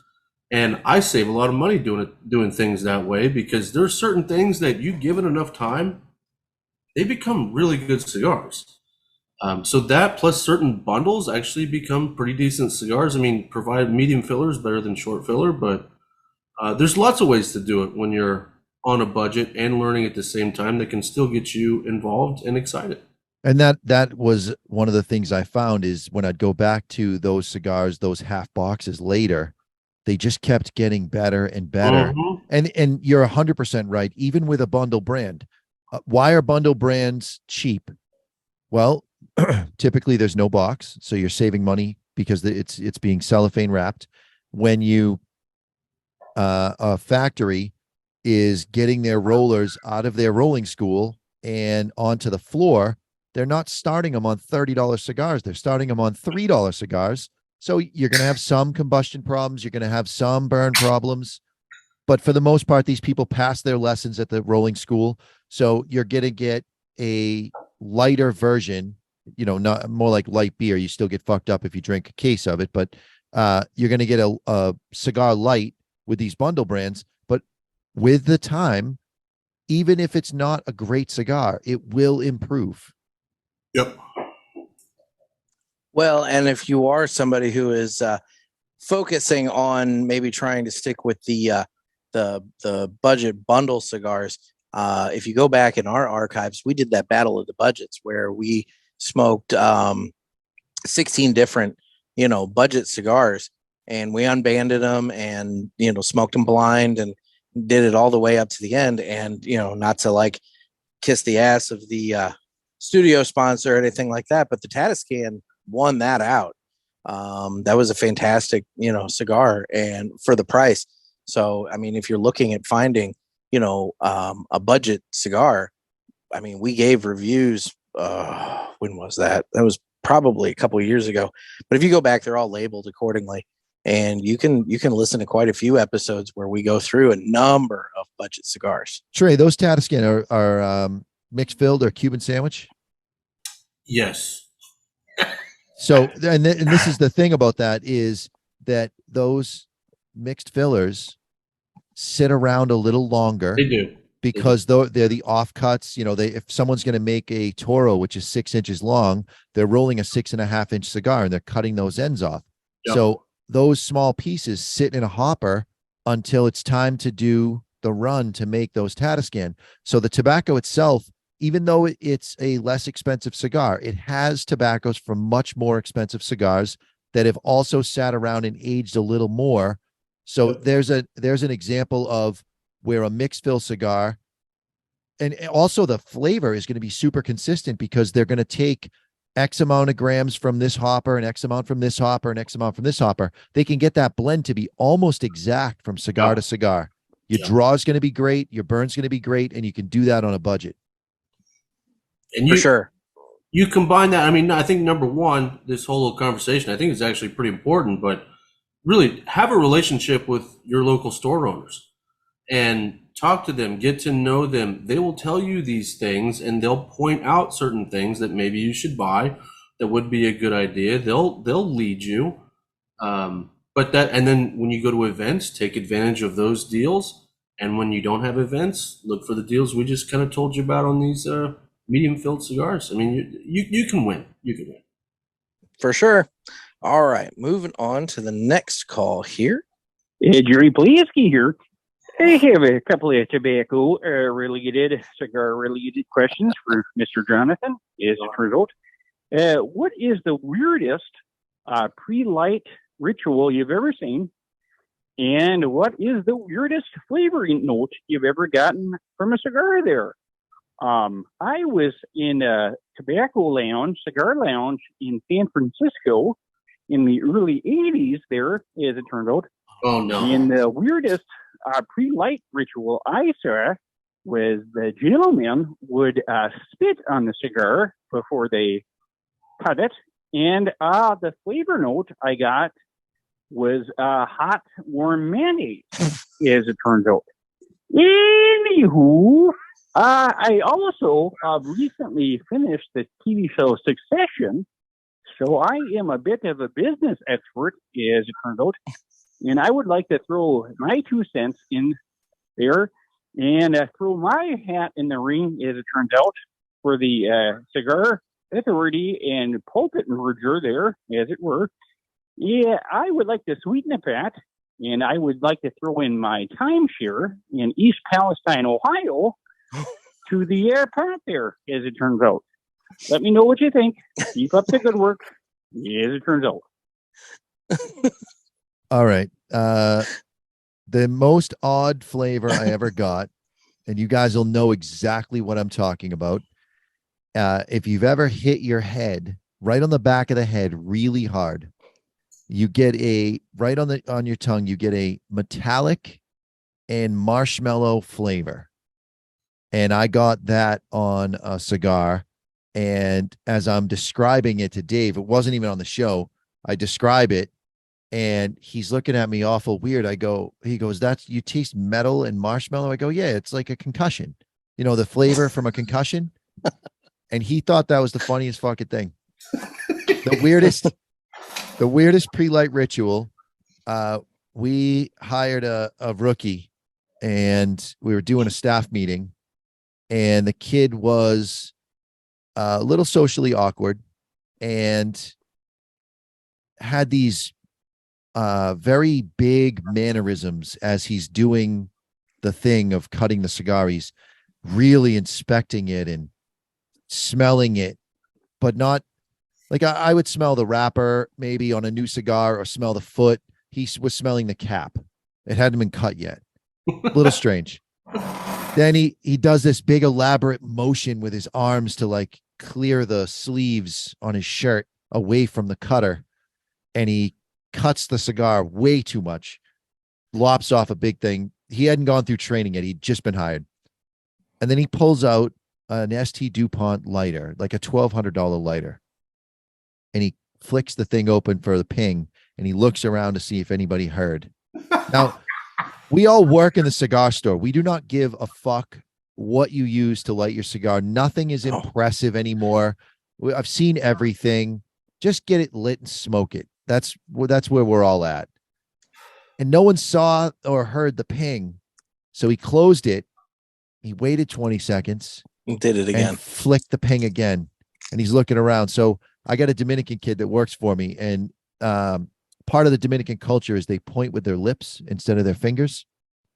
So he makes a couple of noises to get my attention. And he points with his lips over at the kid.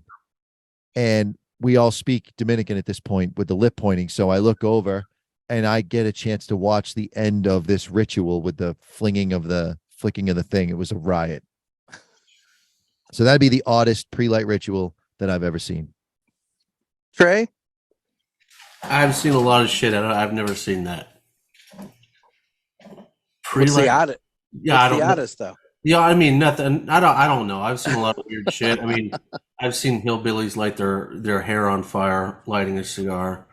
You know, you get a hillbilly that looks like what was the guy that Fabio? You know, you get a guy with hair like Fabio. You get that right lighter. Yeah. Oh, and they always have to have the torch turned up. It's not tuned properly. Yeah. So they filled it. They didn't turn it back down from when it was partially empty. They got a flamethrower and then boom. Yeah. And the poor bastard didn't even know he lit his hair on fire. And he comes up and light it and the shit's and like, bro. I still get, even post-COVID, I still get the guys that lick the whole fucking thing and deep throat it and they're tickling their uvula. Yeah. And then they want to use my cutter, and I'm like, get the fuck out of here. I'm like, we're at the end of a pandemic. No. You are not putting my cutter on that. No. We have cutters for $5 over here. You can buy a cutter if you would like to, or you can use the slobber cutter. My favorite is when they realize that I said it's the slobber cutter after they cut their cigar, and they put the cigar in their mouth. One guy was like, as he's lighting it, why do you call it the slobber cutter? And I go, well, because you're not the only one who licked his entire cigar and then cut it using that cutter. Nasty. I don't know.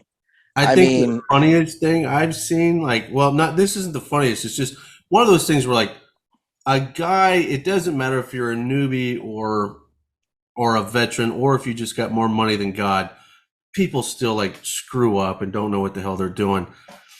I had a customer back in Kansas that he bought around 50 grand worth of Fuente a year from us. So big customer, good customer. But he liked to drink and smoke nothing but Fuente. And one night he comes up to me. He's smoking a very expensive cigar. And he starts complaining to me. He's like, Trey Mac, I don't know, this fucking cigar tastes like plastic. I don't know. I've never experienced this. Oh, no. It's like fucking plastic. And I looked at him and I go, well, that's because you just smoked half the band of that cigar. Like, he just kept going. The band was half gone. I'm like, that's like a $40 smoke. And no wonder it tastes like plastic. It's not the cigar's fault. It's your fault, drunk ass. Like, shit like that happens. Every once in a while, I've scorched a band, but you notice it right away. Oh, the aroma in the room changes immediately. Exactly. I mean, it's just the flavor, the aroma, everything changes, and you just got to quickly get it off there. The one I did on purpose was Leaf by Oscar. I had met that Big Island Jim guy, and he said you could smoke the band because it's homogenized tobacco paper. So I said, fuck it. And I did it. And it wasn't the greatest flavor, but it didn't smell like burning plastic. It's just smelled like a different tobacco. Yeah. I want to know how many people light the Leaf by Oscar just without taking it out of the leaf. I've seen that 1,000 times. Seen it. I mean, it happens. And there's just shit floating around in the air all over the place. Well, yeah, because it's the driest possible leaf at that point because it's, been used as the cellophane. So, it's just burning shirts all over the lounge and everything. And Oh, God. All right. We got one more call on this set of buttons here. Hey, guys. This is Jonathan's favorite blind boy, Glenn. Just wanted to call in and say a couple of kudos. One to Nick for carrying the ball and keeping the show going. You're doing a great job. Keep it up, brother.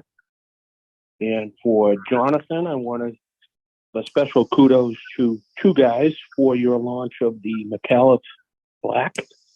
It has become my favorite cigar. And if it was the only cigar I could smoke for the rest of my life, that would be the one. Anyhow, my question for you is for Jonathan, with the PCA coming up, could you pull the curtain back a little bit on what the decision is, or how you make the decision to bring in a new cigar, and what that whole experience is like with all the choices that are out there and the limitations you have for shelf space? I'd be really interested to learn more about that. Thank you, guys. Stay smoky. And Jonathan, keep that head moist, brother. And I'm sure a lot of a lot of manufacturers would like to know the behind the scenes of how you guys designate shelf space as well. Well, we have there's a couple of key players in the company that are really good at mining data. I happen to be one of them. Our buyer, Ed Santa Maria, is another. Dave collects data after it's been mined. He's not great with the mining itself. There's certain reports he knows how to run, and he can extrapolate from that whether the company's healthy or unhealthy and how much money there is to be able to spend. My assistant, Trevor, also really good. So part of it is you get a feel for what's moving, and things have to be selling by the box, period. If it's selling by the singles, it doesn't matter how fast. If it's not moving by the box, it's not sustainable. So we're looking for specific price points. So right now I can tell you that I have a couple of holes I could fill with $5 and $6 cigars. There's not a whole lot playing in that space. I got plenty of 4. I got plenty of 7. I need 5 and 6. So that's one thing that they're going to go into the trade show looking for is $5 and $6 cigars. So that's one spot. We're also a little light on the $20 price point. Now, you got to be careful with the $20 price point during these specific times because $20 is a lot of money. So it needs to be an exceptional cigar for $20 to be able to make it in. So I hope that's peeling the curtain back far enough, but we run report after report after report, see what's selling, see what's not. And sometimes you can see a pattern, and we like to look at the top 10% and the bottom 10%. The bottom 10% is probably going bye-byes. And that's where we make the space to be able to pull in new cigars. And then the top 10% is the stuff you guys order heavy on. Yeah, that's where you're looking for, if there's a buying opportunity, you make a big purchase and get a quarter's worth of cigars or a half a year's worth of cigars to get a discount. And that allows you to be able to keep your prices on that product lower because you're able to buy it cheaper. Makes sense. I might piggyback on that question, Jonathan, because you said something that I think is extremely important that I don't see enough of. Travel the country all over the place, and you can tell a good store from a store that isn't as good based on one thing, and that's box sales. And maybe mention a few things like, what do you guys do to generate? I tell people all the time, you guys need to generate a culture of box buyers, because guess what? These guys are buying boxes of cigars. They're just not buying them from you. They're buying them somewhere else. How do you manifest that, if you will? So yeah, it's very simple.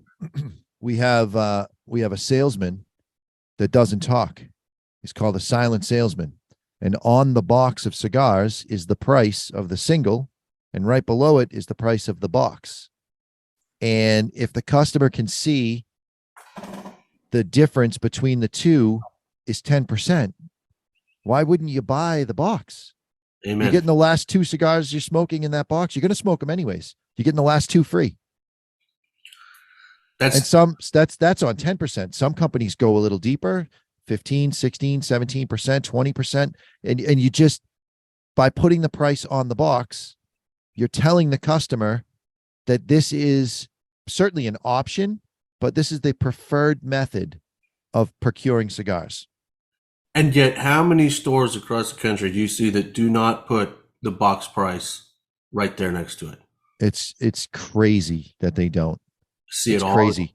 They spend all the time with a price gun, no barcodes, price gun, putting the price on every single cigar. Imagine if you could sell 20 of those in one shot to one guy, and you do it every week. I'm telling you, I sell one box of every size, every wrapper, all year long. One box of 1,100 boxes, one of everything, every year, from the customer just saying, "Ooh, there's a discount here. I'll take a box." So that happens 1,100 times. I sold 1,100 boxes for the cost of a P-Touch label. And that's why y'all are so good at what you do, but it's something so simple that I wish everybody did. Well, hopefully we got retailers listening and they buy a P-Touch labeler and just go to town. You could do your whole store in a week if you don't have the pricing on it right now. Yep. For sure. Well, and I, having been to your shop as well, you guys have the labels like kind of almost like how some of these brands will give you guys shelf talkers.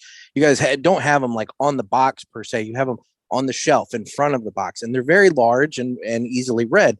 Some of these shops I go in, and they just have, like you're talking about, the little price gun. So it's the little itty bitty price sticker, that's on there. And you got to make it legible. You got to make it large enough to be seen easily and read easily so that you can do that math real quick and say, hey, if I buy the box, I get 2 of my 20 essentially free by doing this, that kind of thing. And I think sometimes retailers, when they set up their store, things happen and they run out of money. And it's $12 to buy a price gun. It's $50 to buy a P-Touch labeler. And I get the labels themselves are a little expensive. When price change season comes around, I got to stockpile 12 or 13 of these cartridges. Yes, it is more expensive, but the fact that I didn't have to pay someone to put stickers on the cigars from the box that's sold by itself, I'm telling you that P-Touch labeler has paid for itself 1,000 times over just in 1 year. Interesting. Well, okay then. Well, I believe that would be all the calls for this set of buttons here. So I'm going to go ahead and turn off the audio and go video only again for a minute. And so now I think it is back to Mr. Jonathan. So what were we supposed to remind you of? Landing. So I got landing. Yeah. So I was coaching gymnastics at the time. I was ripped and shredded. And I'm dating a girl that's a hairdresser, and her hairdresser friends all loved going to this one gay club in Haverhill, Massachusetts called Friends Landing. It's no longer there. And so we're meeting them there, and we're going to have some drinks and have a good time. And we're walking up the stairs, and the owner is standing outside, and he looks at me and he goes, "Well, what do we have here?" And he's flirting and whatever. I'm returning the favor. The girl that's with me is just laughing. And he goes, "I bet you're packing a 6-pack under there." I go, "I am." And I lift my shirt up and show him. He goes, "Can I touch it?" I go, "Sure." So he runs down the washboard and he goes, I'm just not picking anything up on the gaydar. And I go, "That's because I'm not gay. I'm here with her." And he goes, "Well, nonetheless, you let me touch your 6-pack. You get in for free. She had to pay." So we go in. And I didn't pay for a single drink all night. And we never went back because she was jealous at all the attention I got from the dudes in the club. I got shattered. She had to drive home. All right, then. Well, that's what I call quality. That's a quality story. So, all right, going back to audio now. And we're back on the audio. That's why you here. always charge your glory hole saw. You always want to make sure you either have the backup battery. You got to have it ready. And a sharp blade. It's important. Got to have it ready. Got to have it ready. Okay. Next call Do here. you think any of these additional teasers cause people to go back and watch the video? I think the fact that we've had to do it so frequently is going to cause a spike in the YouTube views. I do believe that because there's been some quality stuff said in these little pauses here. And, it's just the limitation on me with the technology that I have to do it this way. But it's kind of nice because I might see a nice spike on the YouTube. So who knows? So next call here. We got 2 more to go. Good afternoon. This is Sean Boudry from the Upper Peninsula of Michigan. I'm very excited to have not Dr. Jonathan, but Mr. Jonathan on the podcast today. And I was just wondering if he would have any insight. I want to give a package or let's say a cigar style gift to somebody. And I'm trying to decide which type of or color of ribbon would be best to present this package to. So I know he's very creative and look forward to hear his answer. Bye. He is such a cunt. I love him so much. I think I have his cell phone number. I'm going to send him a text and tell him the same thing. He's going to listen to the show anyways. You always go yellow. Yeah, you always go yellow. Yeah. Yellow ribbon. Yellow ribbon. Drew Estate took that advice and went with that with their 10th anniversary undercrown. So there you go. Yes, they did. Yes, they did. It's my favorite call of the day. Well, we got good. one more. We He's got good. one more here. Hey guys, this is Danny. So I was calling because I needed some advice on getting a cigar for your first kid. My wife is due in about 2 months, and everybody knows that I smoke cigars. So I know that there's some balancing act here between a lot of people are going to want one at work and such, that they're going to want something good, but they don't know what they're dealing with. I wanted to get your guys' take and, what are the considerations when you're trying to buy about 50 cigars to hand out to like your casual coworkers and your friends and neighbors and so on. Thanks for the advice. Stay smoking. There's a real economical way to do that. And I'm going to plug my shop for a second because we have a brand called La Giana, and La Giana has another tier that's a little lower priced called It's a Boy, It's a Girl. So you can get the same size cigar would be about $152 for a box in New Hampshire. You can get that same box, but it says It's a Boy, It's a Girl, and it has the pink and blue packaging for, I think it's $80. And it's a good cigar. It's not made in the same factory. This one's Dominican as opposed to Honduran, so it's even a little bit milder in flavor. And you can hand those out and not have to worry about anybody getting sick. They could smoke the whole thing. It's a Churchill size cigar, so you're not looking like you're cheap handing them a small cigar. And it's a one-time thing. So this is the one time where I wouldn't even be mad at somebody if they didn't smoke the whole thing. They just puffed along to celebrate. That's one you can hand out to anybody. That's what I was going to say is if you're going to do this and you're handing it to just anybody, you have to be conscious of the fact that you're probably going to be handing this to the majority of people that are not regular cigar smokers. So don't give them, something that's going to slit their throat, go super light, and honestly go relatively inexpensive, because like you just pointed out, if they smoke half of it, you might be lucky. Right. And honestly, and it doesn't have to be It's a Boy, It's a Girl. You can go with a bundle brand. I have some very high-end customers that are looking for cigars for an occasion like a wedding, and they're not buying a box of Atabey or Byron at $1,000. So I show them something like La Giana, which has some nice foil on the band. It really looks high-end. The boxes present really well. So that's a more economical way of being able to supply the masses without dropping thousands of dollars. You can be in the hundreds of dollars and be in and out. And maybe look for, I don't know, the caller, he obviously knows who he's giving these to. If you're giving them to some guys or people who are regular cigar smokers, maybe consider buying, something a little nicer for those folks, and then getting something in the economic range and the budget range for the folks that are not regular smokers, just your average coworker or something like that. That way, you're not giving something cheap to somebody who knows the difference, but I mean, that's up to you as well. So I threw my first house party here over the long weekend, and a month ago, I cleaned out my humidor. I grabbed a Tupperware container that I didn't have a lid for.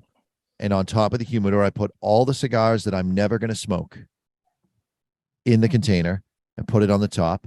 And in my vest pocket on the inside, I had the cigars that I would give out to people if they didn't have a cigar and I knew they were cigar smokers. And I had like 52 people here. Probably 40 of them were cigar smokers.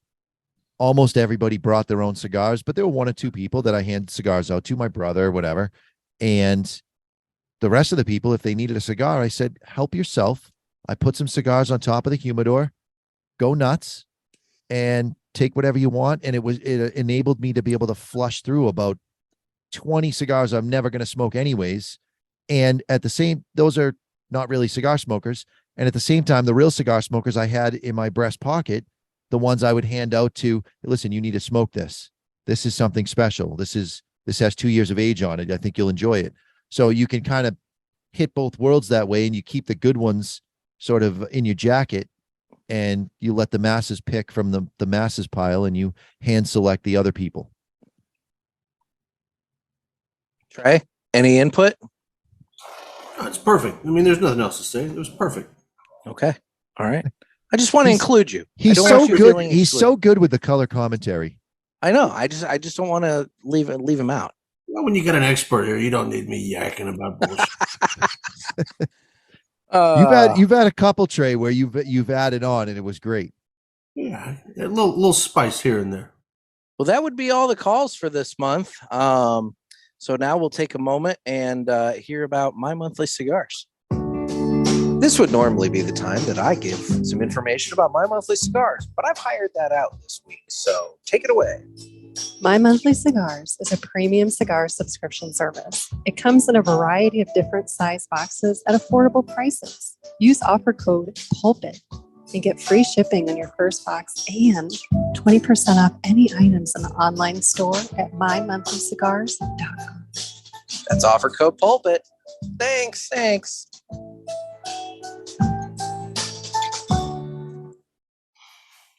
I needed something to fill out the 3 buttons, and so that one just kind of jumped ahead. So perfect. Anyway, so now I'm going to switch back to video only and fill out the buttons. Trays up. And trays up. And I believe this is probably going to be the last time that I need to do this. I think. Trey, I think you had hinted about a tranny story. I want to hear that one. Oh, which one?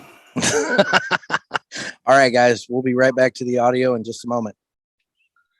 Okay, so Trey's up. Yeah, I was just kidding. You don't have to do a tranny story. I got one tranny story. I got one tranny. It's short. It's not right. It was awkward because I was coming of age, and we were on a family vacation. So put that in perspective. And we were in New Mexico, Santa Fe. I love Santa Fe, by the way. And somehow, some way, down around the plaza, there was a bunch of belly dancers. And me coming of age and really getting interested in how the hips move.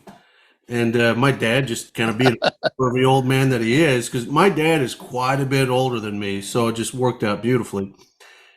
Me and Dad decided, let's just leave the girls and let's go see these belly dancers. And so we go over there and we sit down and they're moving around all around us. And one of them, man, she really locked eyes with me and my dad and just was playing up the whole father and son bullshit and got right up in our face, swinging her hips. And I just noticed Dad got real embarrassed. He turned beet red. He started laughing. And then he kind of nudged me and he was like, there's a schwanz just bouncing around, man. And that was my first experience with the tranny and my first belly dancer at the same time. It's a twofer. So you got a twofer right on vacation, family vacation. Well, there you go. What's a nice bonding experience for you and your dad too? We laughed. We never did anything, and let the tranny do its thing. We're like, okay. Okay. All right. Well, we'll head back to the audio now. And we're back. And that's why you always carry duct tape, because you just never know. You never know. You got to keep that thing in control. They have so many different colors of duct tape now. It's not just the plain old silver anymore. They all do the same wonderful job of hair removal when you take it off, though. Can't say I've ever used it for that, but it is a multi-purpose tool. I don't think you're using it for that. That's a side effect of what happened. Oh, okay. You speak for yourself, motherfucker. All right. Well, why don't we Look at it. Yeah. Don't let the beard fool you. From here down, hairless. Shaved. Did you ever get the nair on your nipples? That sucks. Can't say I've ever done that. I once was using Nair for some manscaping, and the recommended time is 5 minutes, and I went a little longer because I'm a man and it's thicker hair. Oh God! And I rinsed it off, and not everything comes off because you need multiple applications when you're using a feminine product on man areas. So the next morning, 10 short hours later, I reapply and everything comes off. I shower, rinse everything. It's clean. I'm good. And I get out and I feel liquid dripping on my foot. And I look down. Oh, no. It's blood. I nared a hole in my testicle. And that's for the audio side too. Just so you guys know, it's that crazy or worse. Yeah, over on the video side. Real question: have you ever used men's Nair? I didn't know it existed until just recently. Shit should be illegal. It is dangerous. Oh no, it's so much more powerful. There's a lot of different things like that out there, though. Like I've got something that's like nut cream or something like that, and I haven't had that experience with it. Well, I think nut cream is probably like supposed to be beneficial. Men's Nair, you're not supposed to use. No, don't use it down there. I won't. I'm done with the Nair. Yeah, don't do it. I got the lawnmower 3.0. I just keep everything trimmed. Nice. I give it a whiffle once a quarter. We're good. Okay. All right. Let's get into this. We all need to live united, but one must go.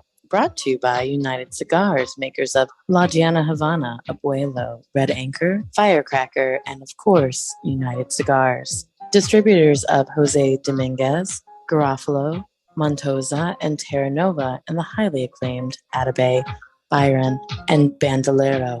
Buy United, Smoke United, Live United, United Cigars. I have to say, I'm really surprised that nobody offered up a one must go during the phone calls, because typically at least somebody, has one of those in one of the calls. So I had to go to the old standby. I had to go to the deck, and so I have two cards here, and I'm debating which one I want to go with. One of them is music related. The other one's more lifestyle related, and but I think I may have done the lifestyle one quite a while back, but we've gotten pretty lifestyle on the guys. video during the downtime. So I think we go with the music one.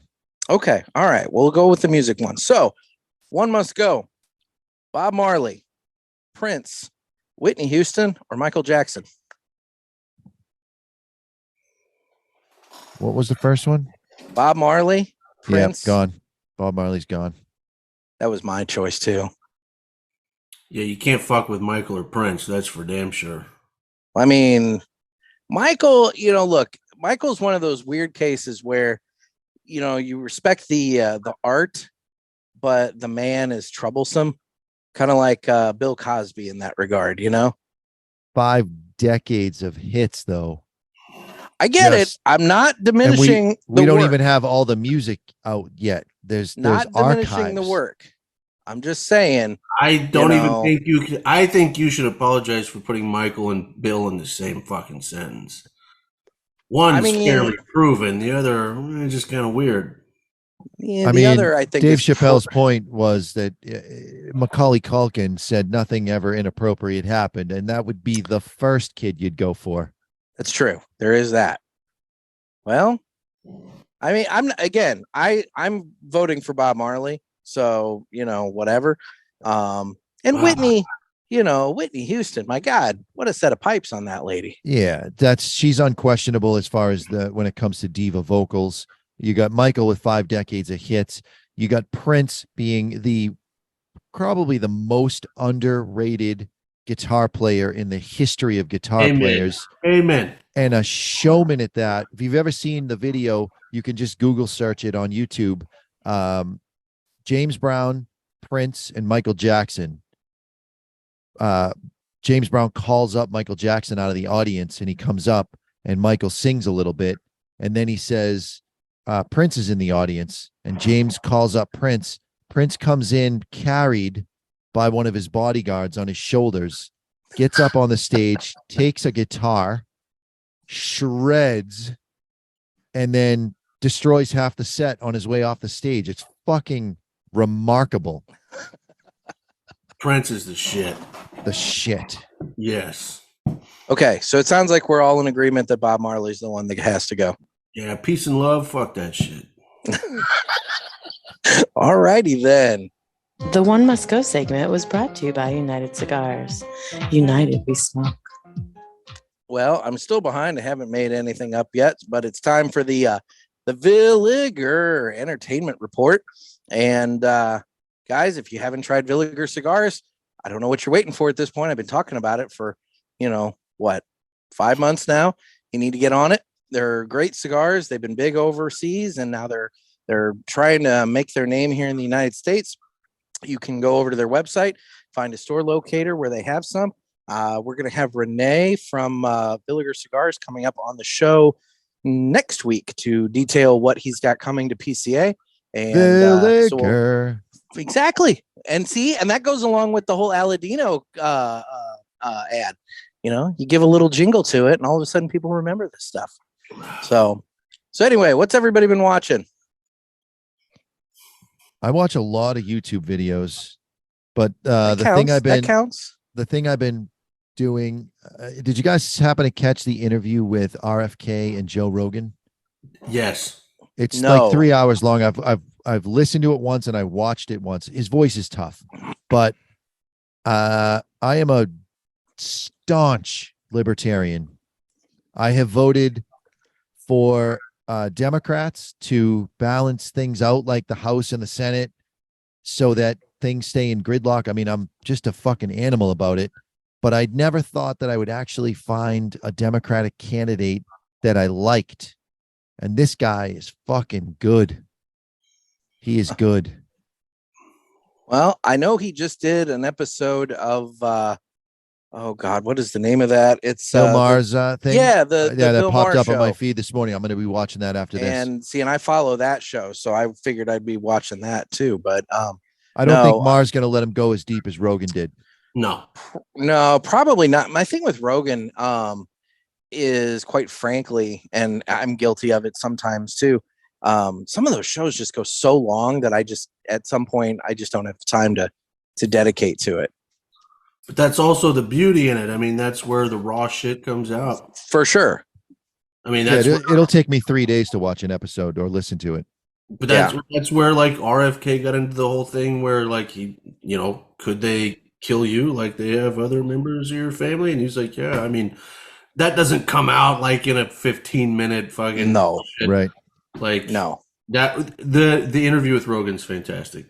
Absolutely fantastic. The interesting thing would be, I think, if he was assassinated, that the fucking shit would hit the fan this time, because he is aggressively saying that he's going to go after Big Pharma and restrict their ability to be able to advertise, because there's only 2 countries in the world that allow pharmaceutical companies to advertise on TV and radio, and it makes your doctor a drug dealer. Yeah, for sure. You watch a commercial and you see the 5 symptoms you have. You go to your they say, go ask your doctor. You go in and you go, I got these 5 symptoms. I want this drug. All right. And one of them inevitably is, are you tired? And let's be real, after you turn 30 years old, you're always fucking tired. So I don't know. So what else has everybody been watching? or listening, consuming? What entertainment have you been consuming? I mean, I'll be honest. Like I'm of the younger generation that I pretty much only consume podcasts and YouTube shows. That's really it. Okay. So of course, like Rogan's always up there on my playlist. And he did, especially when he does an episode with Duncan Trussell, which just did one. Oh, I haven't seen that one yet. Oh, it's fantastic. Is it? I just watched the Miley Cyrus one because I saw a short and it looked interesting. So I listened to hers this morning. Fascinating. That's a good one. And I did the Dorian Yates one it was like episode 957. It was an older one. And it's interesting to look at his interviews and how much better he's become. And when you think about the fact that he talks about all these DMT trips he's been on and the mushrooms he's done and the deprivation tanks and the ice bathing, and he's becoming more and more sharp as he gets older. And you would expect, if there were all the negative side effects that we all hear about mushrooms and all this shit, you'd see it. But you listen to the Dorian Yates interview and it's fine, but he's so much better at asking questions now, and he has so much more information right at the tips of his fingers. He just can remember just about everything. He's so much better. Every year he gets better. I know Missouri is studying the medicinal effects of those mushrooms. So I think that's going to be probably the next shoe to drop. You know, first it was medical marijuana. I really think the medicinal purposes of mushrooms are going to be the next thing. As a huge mushroom advocate, but also a huge libertarian, I want us to be careful how that goes down, because I don't like the word legalization. I like the word decriminalization. So whenever somebody's like, oh, it's going to be legalized, I'm like, I don't know if I like that. Because then the government's gaining control of that substance, really, and I don't care for that. That said, a step forward is a step forward. Well, that's definitely what's happened with marijuana. I mean, my God, here in Illinois, we've got dispensaries all over the place now, but the state has such a tax on it and everything. It's ridiculous. Now, Missouri, they decriminalized it, to use your term, and they had their tax significantly lower. So what's happening now, you know, living so close to St. Louis, we already jump the river for our gas because it's about 60 cents on the gallon cheaper over in Missouri. A lot of people jump the river for their smokes, and now they're jumping the river for their pot. And that's just going to make the free market's going to end up dictating what the price will be on that. And you just hope that the government is paying attention. And I think that the pendulum has swung so far into the realm of people being offended and the whole cancel culture. I think that with comedians like Dave Chappelle, podcasts like Joe Rogan's, even to some extent this podcast and the Cigar Authority, where the jokes are jokes and the offense is not there. Yep. And it's just people being people and being able to poke fun at somebody for their shortcomings and have them laugh at themselves too. Like I laugh at myself. I know the shit that I say and do is a little gay. I know it is. But it's not that I'm not doing and saying this stuff. I'm into dancing. I fucking dance. I'm a professional dancer. I love it. I know it's a little gay, and I dance with men. It's a little gay, but I got to laugh at that. That's a thing. You're not taking them back to the hotel and banging them afterwards. I'm not saying that I'm not doing that. Yellow ribbon. Anyway. But that's the thing. The pendulum's got to swing back into the middle, and I think we'll be able to enjoy some peace and quiet for a little while it's in the middle for a short time until it swings too far the other way. Well, I think that time is actually going to happen, though. Oh, it has to. People are sick of the shit. Yeah, I feel like we're going to miss that time, and it's just going to swing the other direction hardcore and fast. Like I'm like you. I want that time to happen. I'm worried that I don't think it can. I don't think it can swing that hard like that. I don't think it can, because you've got things like Twitter being opened up. You know, Elon Musk, is batshit crazy as that motherfucker is, he's allowing free speech to happen on that platform. The other platforms are going to have to follow suit, or they're going to lose market share. Yeah. Again, the free market, when somebody's doing something good, when you could have, Facebook has the multiple like buttons where you can heart something or thumb it up or thumb it down. Twitter's now talking about adding that same functionality because that's something that's missing from the platform. So when the free market opens up, everybody wins. The rising tide raises all the ships, and I think that's what we're going to start seeing. Have you noticed how many views Tucker's had on Twitter? It's unreal. It's unreal. Insane. And I mean, I don't really like him per se. I think he's fine. I think his political views are a little extreme, but I do like the fact that he has a thriving, flourishing show on Twitter. I'll catch an episode once in a while, but he's just not my bag. I totally well. I've been saying for a little bit that I think Twitter is going to be the last refuge of the damned for cigar content before it's all said and done. I don't know about you guys, but I know Instagram is definitely, they throttled us back a little while back, and it really hasn't rebounded, I don't think. And follow me on Twitter, Mr. Jonathan DJ. I think before it's all said and done, I do think Twitter is going to be where we all end up. But I recently finished watching the Larry Sanders Show, and there's a documentary on HBO. It's a 2-part documentary all about the life of Gary Shandling. And so I've started watching that, and I'm not quite finished with the first part. The first part's like an hour and a half just by itself. But it's fascinating to see a guy rise up in comedy at the time he did, doing he essentially was like I would say he's the prototype for Jerry Seinfeld, and that he was doing things that, Seinfeld would end up doing, slightly later. And he just did so much. And then there was the Gary Shandling Show, which I forgot about. I mean, I remember watching that in reruns on Comedy Central and thought it was great. And I forgot about it, and I'm watching this and I'm reminded of it. That was a sitcom that he did where his character knew that he was in a sitcom. Nobody else knew he was in a sitcom. He knew he was in a sitcom. So he's, breaking the fourth wall, talking to the audience, when he's like, I got to go to the beach now. So he just walks across the set and crosses the set. Now he's in the beach, and that kind of thing. And it's just a really innovative, show that he pulled off there. And I'm looking forward to getting into the stuff about the Larry Sanders Show.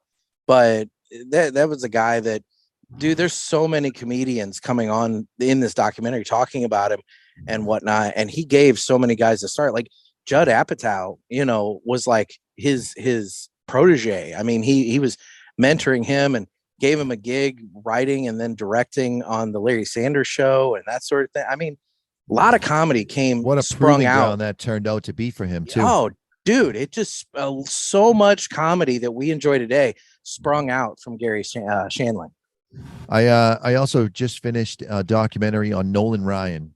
Now, I don't watch sports, but I love dominant pitchers.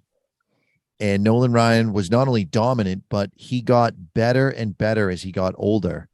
More command on the ball, still able to throw plus 100. And this was back when the radar guns weren't all that accurate. They weren't taking him from the right spots. I think his record was like 104, but there'll never be another pitcher that can throw as many pitches, strike out as many guys, because the game is played different now than it was then. I mean, he was playing almost the entire game, almost the entire time. Just dominant pitcher. I found that one fascinating. Is he the one that annihilated the bird, or was that Randy Johnson? That was Randy the Big Unit Johnson. Okay. All right. I just remember seeing that video, and I'm just like, holy shit, that bird just exploded. I mean, I'd say imploded, but it was definitely an explosion, not like a sub. Right. That was, yeah. You had to go there. Do you think anyone on that sub knew Hillary Clinton? Yeah, right? Yeah. Or Jeffrey. Or friends with old Jeffrey Epstein. I don't want to make fun, because obviously it's not funny when anybody loses their life. But at the same time, if I'm getting ready to take this tour, in a submarine, and I get on and I see a guy has an Xbox controller to control this thing, that I'm going down to 12,500 something feet below sea level. I'm probably going to question that and bail. Yeah, I'm probably tapping out. Just me. I don't know. Yeah. And it was even a third-party controller. It was a Logitech. It wasn't even like Microsoft itself. I mean, like, come on. What are you doing? And if you want to get real weird with it, the way they died, I don't want to demean anything. Oh, dude, I've seen the videos of like how implosions occur and everything. I mean, it's fucked up. Do we know they were really down there? Well, the other thing is the thing that got glossed over. He makes a good point, but the thing that got glossed over is that the Coast Guard is on record now saying that they knew about the implosion 3 days before, and for some reason that information got held, and no one hears anything about the Hunter Biden shit or the impeachment of Joe Biden. It's a mechanism to be able to control the narrative. Seems almost a little too good at timing, a little too made up. I don't know. Yeah. All right then. And the one kid went to a concert, during the time. Like, he couldn't have been that sad. Maybe he knows he can go see his dad in Argentina whenever the fuck he wants to. You know what I mean? All right then. Well, we've added new layers to that. So, all right. Well, I guess if nobody else has anything else they've been entertained by this week, we can move on from the Villiger segment. Villiger. So I guess we'll go around the horn one more time and talk about cigars, and then we can wrap this up. So who wants to go first? You're up, Trey. What is that? That's the lounge edition. Oh, okay. Just got released this past week, and I've got, big old bone for it. Big old bone. This thing, I'm glad we're using Sumatra now. We're going to do some really fun stuff with it. I don't think Ed Sullivan's too happy about that. No, like Sumatra. No, Sumatra. Doesn't like the VSG, doesn't like the Judge, doesn't Melanio, none of that. Doesn't like any of it. Nope, he doesn't. That's too bad. I love those smokes. I love all of them, actually.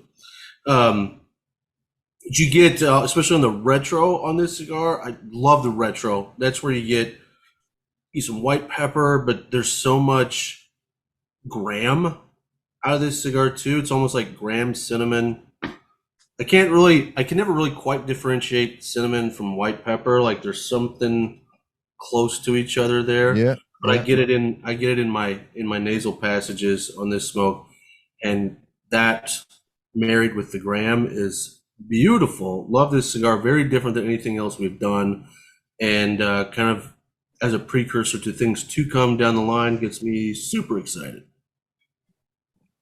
All right, Jonathan. We got the West Tampa Red in. Ooh, I want to try that. So I've been going through and re-smoking all the sizes to see which one I like best. And for me, it's the 60 was fine, but I'm torn between the Toro and the Robusto on the West Tampa Red. I like the Toro. I haven't tried any of it, so that's on my list of ones to get a hold of. They're great. Can I ask you a question, Jonathan? Yeah. Did you guys get the attic in before that? Yeah. How many similarities do you have between the attic and the red? So I find the red to be smack dab in between the attic and the black. Yeah. It's a little more going on as far as flavors and transitions than the black, and a little bit less than what was going on with the attic. Yep. Interesting. All right. It's a little less leather forward too. I found the attic to be, of all three, they all have a little component of leather, but the attic series was very leather forward. It would be if somebody was like, all right, I need to smoke a cigar right now that tastes like a wallet. That's the flavor you're getting, the predominant flavor from the attic. which I enjoyed. And it's dialed back a little bit on the red, in my opinion. Love it. I like them both. I'll tell you, that's a place that if I do make it down to Ybor for the Heritage Festival, I'd like to pop over and visit that factory as well, because that's down there in West Tampa.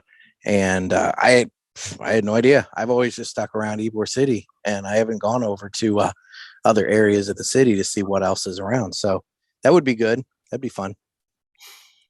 So I lit up obviously a Undercrown 10th anniversary. And I mean, it's a strong, spicy cigar. I did have a little bit of that mouse hole situation going on, like one of our callers mentioned, but it didn't go too terribly long, and it smoked through it pretty easily. So that was nice. But otherwise, that it's been a good smoke. It's been kicking off a lot of smoke. I'll give it that. It's a little smokestack. Yeah, it's almost like something else is burning on that wrapper. You wonder sometimes, don't you? I don't wonder. Yeah. I was all being right. polite. I get it. Well, okay. Well, this is the point where I will mention that we are available on Instagram at the Cigar Pulpit, as well as on Facebook, where we have the Cigar Pulpit Parishioners group. You guys can get in on that by requesting access, and everybody kind of posts their pictures and typically beats up on me, and that's all right. We're on Twitter, where right now I don't really do much, but like I said, at some point it's going to probably be a very valuable platform for us. YouTube, where you get a like a week from me. I do. Because your show gets posted there. I do. And then YouTube, where you can watch this, and you guys are probably going to want to go and watch this on YouTube, just at the very least, just to see what you miss on the audio side. And then, like I said early on, we need your questions for next month. So make sure you get those in by calling the Ask the Boys hotline at area code 863-874-0000. So where can everybody follow the rest of you guys? Easiest place to get me is on Instagram, T-Mac Aladino Cigars. Easiest place. Okay. I'm on the Twitters at Mr. Jonathan DJ. I'm on the MeWe's as Mr. Jonathan. And you do have a MeWe. I'm on YouTube as Mr. Jonathan, but most cigar people aren't going to be interested in all my dance videos on there. But if you are, they're on there. Some maybe. You never know. There might be some other dancers out there that are just, doing it privately, not quite as out with it as you are. You could say it. Flamboyant. Yeah. I wasn't going to say flamboyant. I once did a whole podcast called Dancing with a Man, and the whole podcast was about dancing with a man. You did a podcast? Yeah. I've been doing my own podcast and YouTube shows for like 10 years, 12 years, something longer than that. Nice. Yeah, one of them was titled Dancing with a Man. All right, then.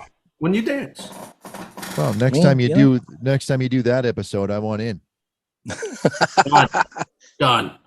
There you go. All right. Well, guys, unless there's anything else, I really want to thank you both for taking time out to help out and answer some calls and give some actual good quality answers to these things. Because, typically it's a lot of dick and fart jokes and, whatever. But the callers stepped up. They actually offered up some good questions this time. And I appreciate it. I think Jerry probably still needs to stay away from Hayden Ashbury area there. In San Francisco, I think he should. Yeah. Well, Jerry's led a very interesting life. I'll give him that. So, yeah. Anyway. Well, seriously, guys, thank you so much for taking time out. I really appreciate it. Our pleasure. Thanks, guys. Appreciate you. Well, guys, this has been another sermon from the Cigar Pulpit. I'm Nick. And I'm Mr. Jonathan. And I'm Trey Mac. Everybody stay safe and stay smoky.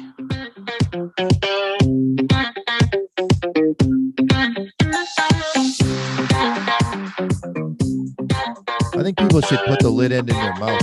They might like it.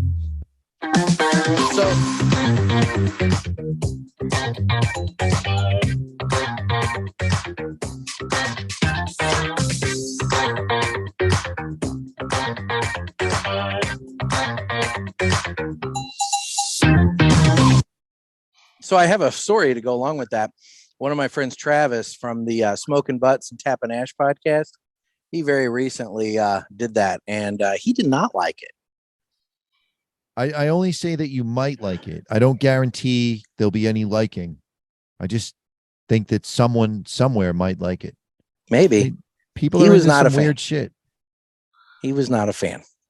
I got go ahead. I got to send you a video from like, I don't know, 15 years ago. Maybe that far ago. AJ Fernandez taught me a little party trick, and I did it in our store one time, and people were videoing it, and I still got it. And putting the lid into your mouth is part of the trick. Can you do it now? Not with this much. Okay. You need a fresh cigar. Yeah. Okay. All right. Next time.